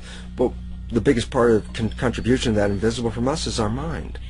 Our minds are shaping the world. So whatever we believe is like a magnetic field that shapes our biology and our life to conform to the belief. So it says, wow, if that's true, then all of a sudden we should put more emphasis on the mind than on the body part. And that if we change our beliefs, then we can save our world. Myth number two was that genes control us, the belief of a victim. Again, cancer's in my family, what can I do about it? Might as well enjoy my life now. And all of a sudden we become irresponsible. Why? Because I said, well, if I can't control it, why do I care? And then irresponsible nature leads us to the extinction as well. The new science says, no, genes don't control your life, your mind controls your life. That your mind, acting through a new thing called epigenetic control, a new mechanism by which the environment or the perception of the environment controls our genetics, is what controls our heredity. And all of a sudden it says, well, then it means if you change your mind or your perception, then you change your biology. And the answer is absolutely. So you're a master of your life rather than a victim. And a third one that says, get all the matter you can, take it from the earth, rape the planet, gather it all in your yard because that's a measure of your success. Turns out, no, it's not. And the competition you use to gather all this matter is actually now found to be destructive, because evolution is based on a cooperation. When we look into the biosphere, it's all a balanced, harmonious community except for us, because our belief says it's a struggle. The plants and the animals behind me, they look at it as this is a garden for them. We're the only ones that are out of the garden by a misperception. Since perception controls life and misperceptions can kill you, then you recognize the fundamental misperceptions on which we base our civilization are the destructive elements leading to our extinction. And when the new beliefs come into the public, civilization will take a radical turn and move off into a new situation of thriving and harmony and holism. That's the dimension that we're going to. This is the end of the civilization of the old beliefs and the transition into the new one. Our true consciousness does not exist in our brains or in our bodies. But this illusion of our individual bodies, along with the misinformation of our true origins, has manifested the idea that we all think independently from one another. With this misunderstanding, it would seem impossible to scientifically explain telepathy, clairvoyance, spiritual mediums, and other phenomena dealing with transferring information between sources without physical means of communication. But when you understand that there is a common spiritual bond between all things in the universe, and that we are all part of one divine intelligence, no phenomena is unexplainable. The blank matter within the most basic building blocks of perceivable existence is malleable and molded by intent. This means that consciousness shapes our reality. This seems difficult to accept for most, and it is quite understandable. In modern times, we are taught from an early age how to think rationally and tangibly. This is a very left-brain method of education, and it has more harmful effects than is given credit for. The left brain deals with logic, details, facts, patterns, practicality, science, and math, as the right brain deals with feeling, intuition, symbols, images, risk-taking, philosophy, and religion. With a deliberate push for government-controlled educational curriculums, generation after generation of the youth are being taught to focus only on the facts, figures, and numbers. Repetition is used to train children subconsciously to accept what they're learning. Children are rewarded for questioning the validity of the information they receive. They are ridiculed. However, the children who blindly accept the information as true and merely regurgitate the information on command when it is time to take a test, those children go on to become the decision makers in our government, law, medicine, business, and every other occupation with power and prestige.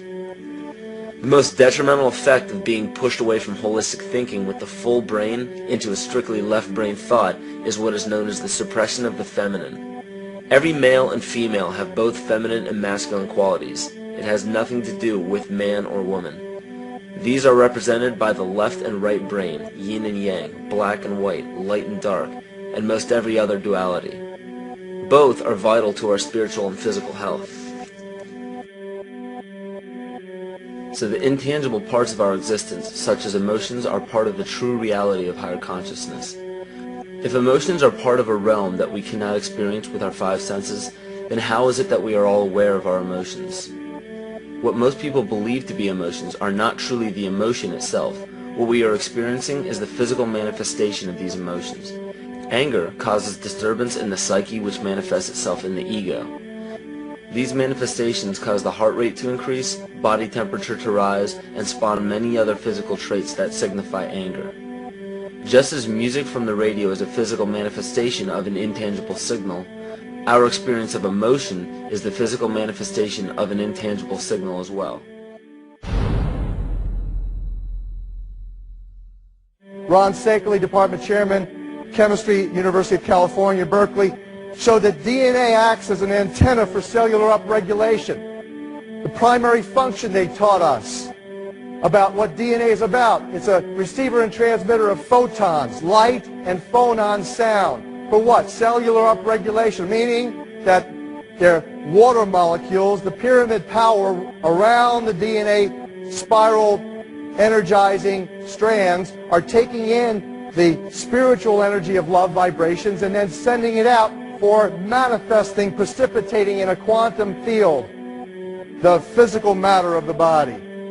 These are hertz, frequencies, or cycles per second that the musicians can retune their instruments to play and experiment with. Why? Again, these are the Creator's musical scale, the original solfeggio, buried for 3,000 years in the Bible. So the ancient priests who knew how to levitate the huge stones for the building of the pyramids, and the Masonic knowledge that predated ancient Egypt, the ability to have this information, these frequencies, serve the function of creation, destruction, and miracles on behalf of the empowered people who had access to this knowledge. I say that because of this metaphor.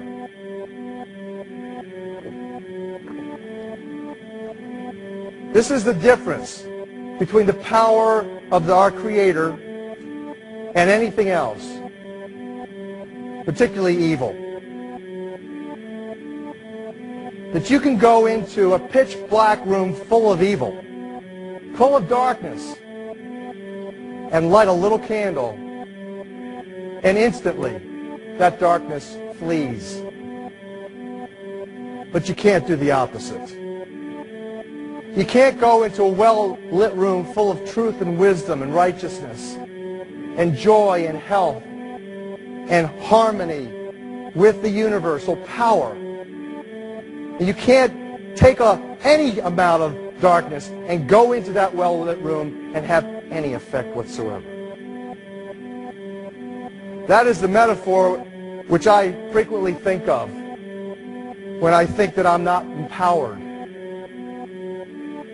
It is the greatest lesson for me, and I think for everybody else, to know that we're on the winning side and that we win in the end. We have entered a new age in human development in which people are starting to wake up to the realities of life.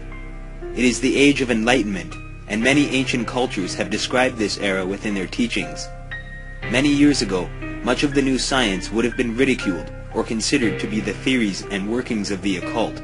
However, the ancient knowledge passed on through the mystery schools is simply manifesting itself.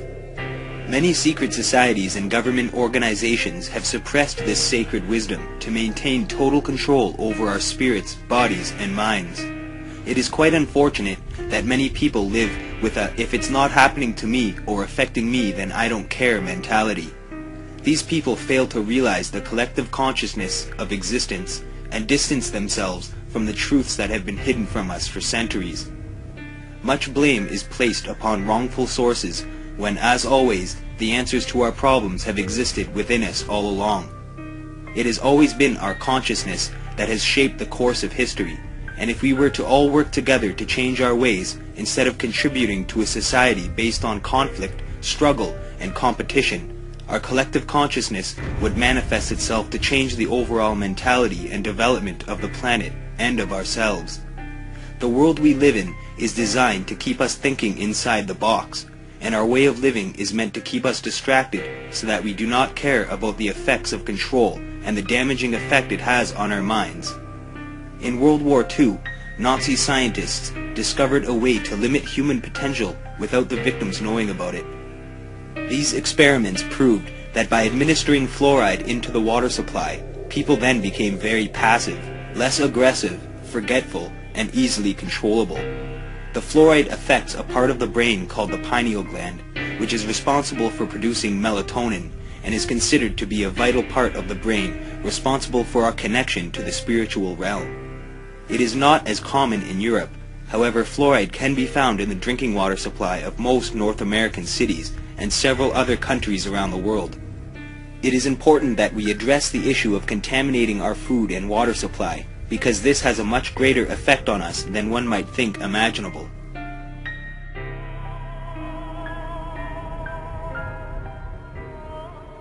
The fluoridation of the US's water supply has been going on for over 50 years. There has never been any testing on what it actually does to the pineal gland of the brain before 1990. Let's take a look at what the pineal gland is and what it does.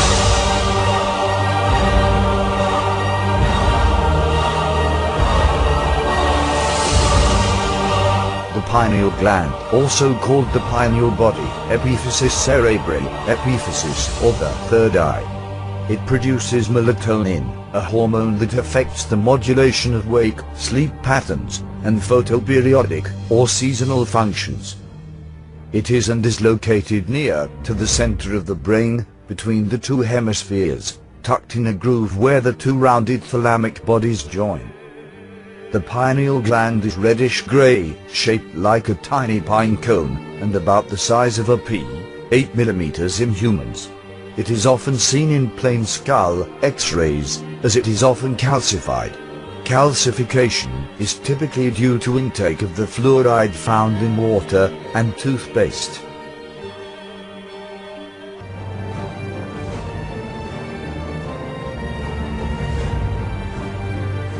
Now we know it is shaped like a pine cone and is the size of a pea, and fluoride calcifies it. Let's go back to where it mentions the third eye and see what that means. The third eye, also known as the inner eye, is a mystical and esoteric concept referring, in part, to the ajna, brow, or chakra, in certain Eastern and Western spiritual traditions. It is also spoken of as the gate that leads within to inner realms and spaces of higher consciousness. In New Age spirituality, the third eye may alternately symbolize a state of enlightenment, or the evocation of mental images having deeply personal spiritual or psychological significance. The third eye is often associated with visions, clairvoyance, precognition, and out-of-body experiences, and people who have allegedly developed the capacity to use their third eyes are sometimes known as seers. The true function of this mysterious gland has long been contemplated by philosophers and spiritual adepts. Ancient Greeks believed the pineal gland to be our connection to the realms of thought. Descartes called it the seat of the soul. This gland is activated by light, and it controls the various biorhythms of the body. It works in harmony with the hypothalamus gland, which directs the body's thirst, hunger, sexual desire, and the biological clock that determines our aging process. When the pineal gland awakens, one feels a pressure at the base of the brain. This pressure will often be experienced when connecting to higher frequency. A head injury can also activate the third eye. While the physiological function of the pineal gland has been unknown until recent times, mystical traditions and esoteric schools have long known this area in the middle of the brain to be the connecting link between the physical and spiritual worlds.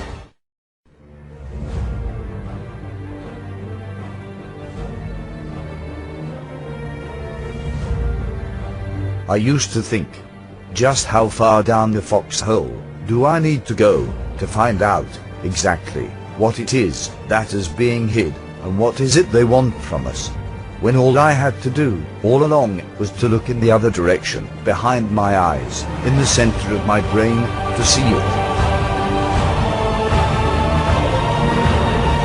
It all makes perfect sense now.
The dream world, or the ethereal, plays a very important role in all of this and has been a sacred part of nearly all ancient cultures found throughout history.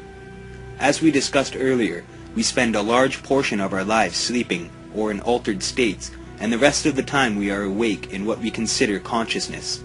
It is to my belief that there are two dimensions of actual reality based upon my research and experiences: the waking world and the ethereal, or the dream world. Our mind and soul are a part of the ethereal, and our body, mind, and soul are a part of the physical world. As we grow older, we become more connected to this dream world, and when our body dies, our memories, experiences, and soul continue in our dream world, and our physical materials join with the cycles of nature that exist on the earth. When we dream, we are experiencing an out-of-body experience, and many ancient cultures realized this and described it in similar detail. Evidence of this seems to exist within the practice of astral projection, where frequencies of the brain are leveled using binaural beats or certain drugs, and an altered dreamlike state of consciousness occurs, where the soul leaves the body to travel, and we are aware of what we are doing and can control the dream. This state of consciousness is not always obtainable, which is why many people do not experience the phenomenon. However, by using binaural beats and other methods, achieving a positive outcome becomes more likely.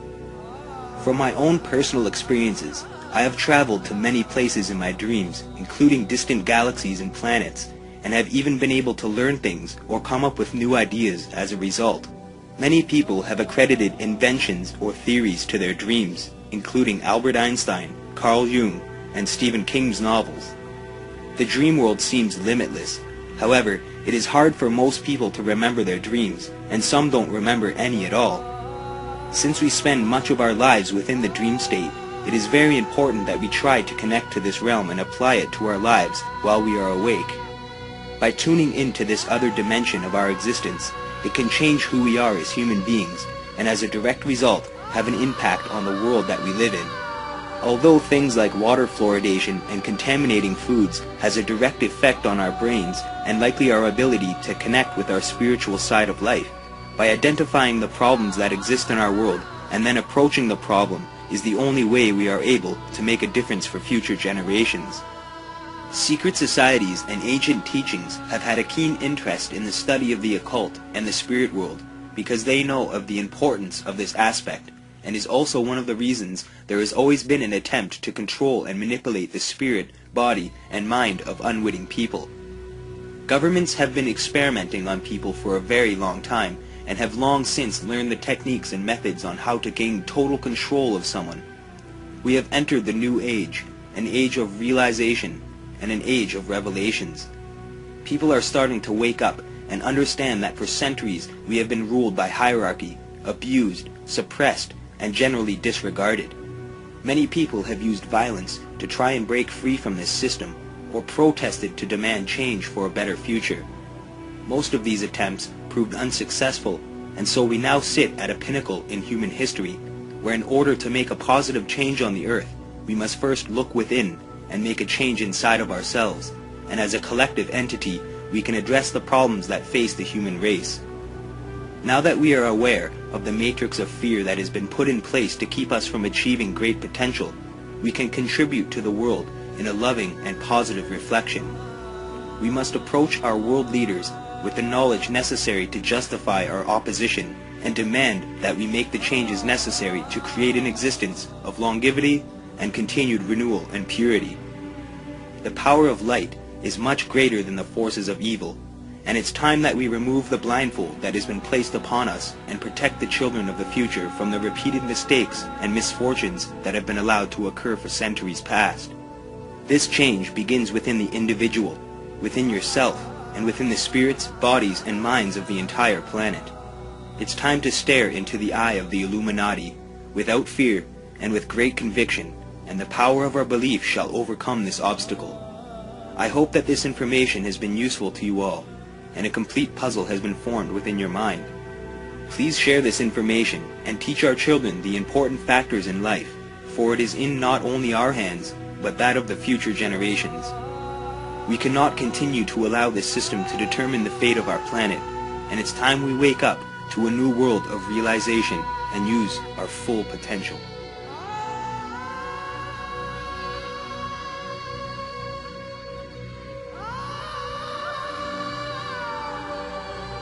The dictator of Tomania, the conqueror of Austerlitz, the future emperor of the world.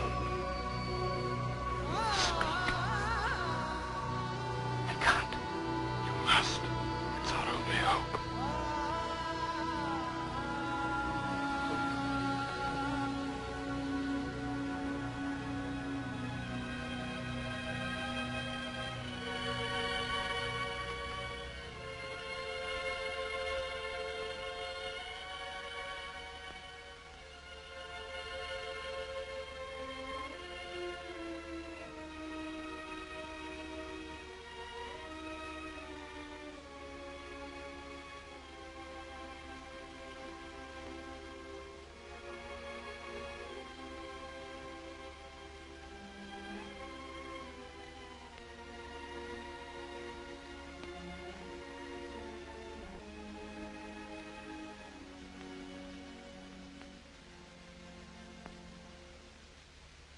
I'm sorry.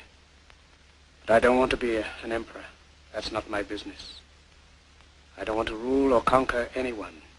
I should like to help everyone if possible. Jew, Gentile, black man, white. We all want to help one another. Human beings are like that. We want to live by each other's happiness, not by each other's misery. We don't want to hate and despise one another. In this world there's room for everyone, and the good earth is rich and can provide for everyone. The way of life can be free and beautiful, but we have lost the way.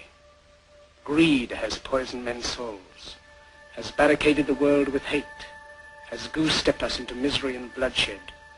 We have developed speed, but we have shut ourselves in. Machinery that gives abundance has left us in want. Our knowledge has made us cynical, our cleverness hard and unkind. We think too much and feel too little. More than machinery, we need humanity. More than cleverness, we need kindness and gentleness. Without these qualities, life will be violent, and all will be lost.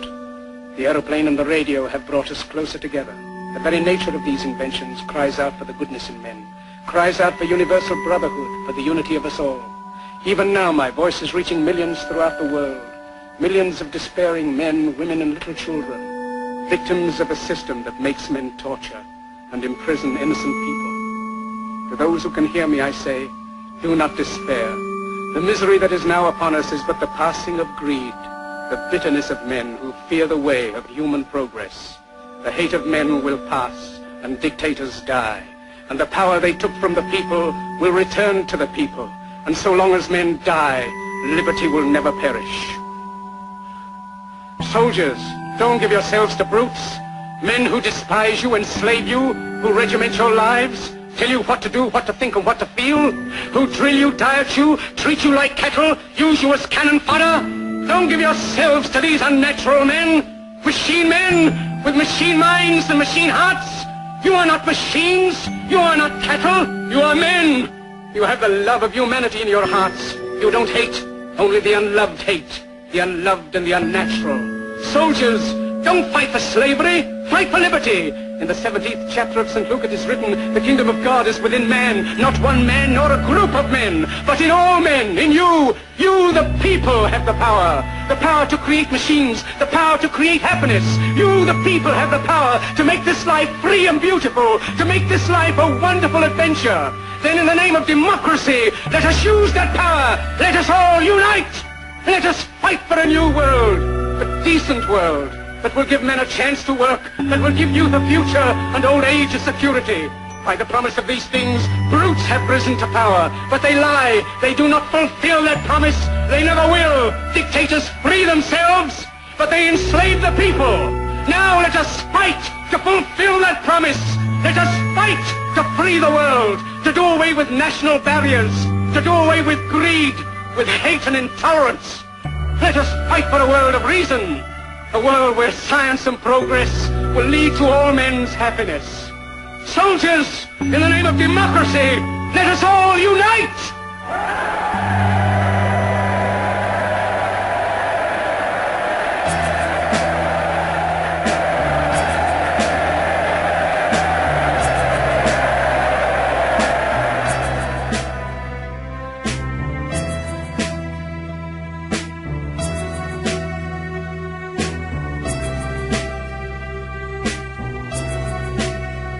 What? Oh, really? God, the inside of the hoodie, everybody. Take a moment. What is it? Making the world more open and connected. Oh my God, it's like a secret vault. Look at that, making the world open and connected, stream, graph, platform, and this weird symbol in the middle that is probably for the Illuminati. Confide in me and tell me why the worthless never die. And tell to me, my darling, why we cast our pearls to swine. Please come to me and show me why the dead refuse to bleed. Why nothing lasts forever and the past can be retrieved.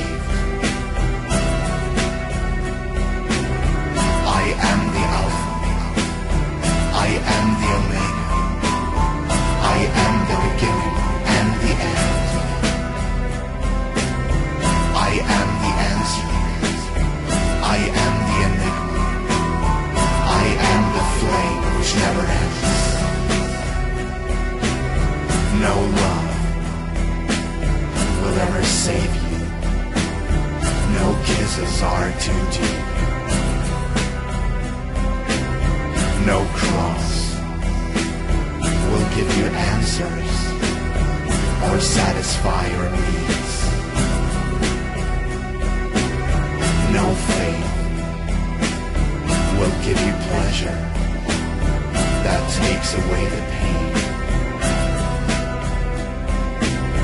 But hate will give you meaning and make you feel again. I am the Alpha, I am the Omega, I am the beginning and the end. I am the answer, I am the enigma, I am the flame which never ends. I believe in the life eternal, as promised to us by our Lord Jesus Christ. That is good, for believing what you do. We confer upon you a rare gift today, a martyr's day. Are we living just for pleasure, or for reasons yet unknown? Let us realize our secrets when we reach into my soul. Let my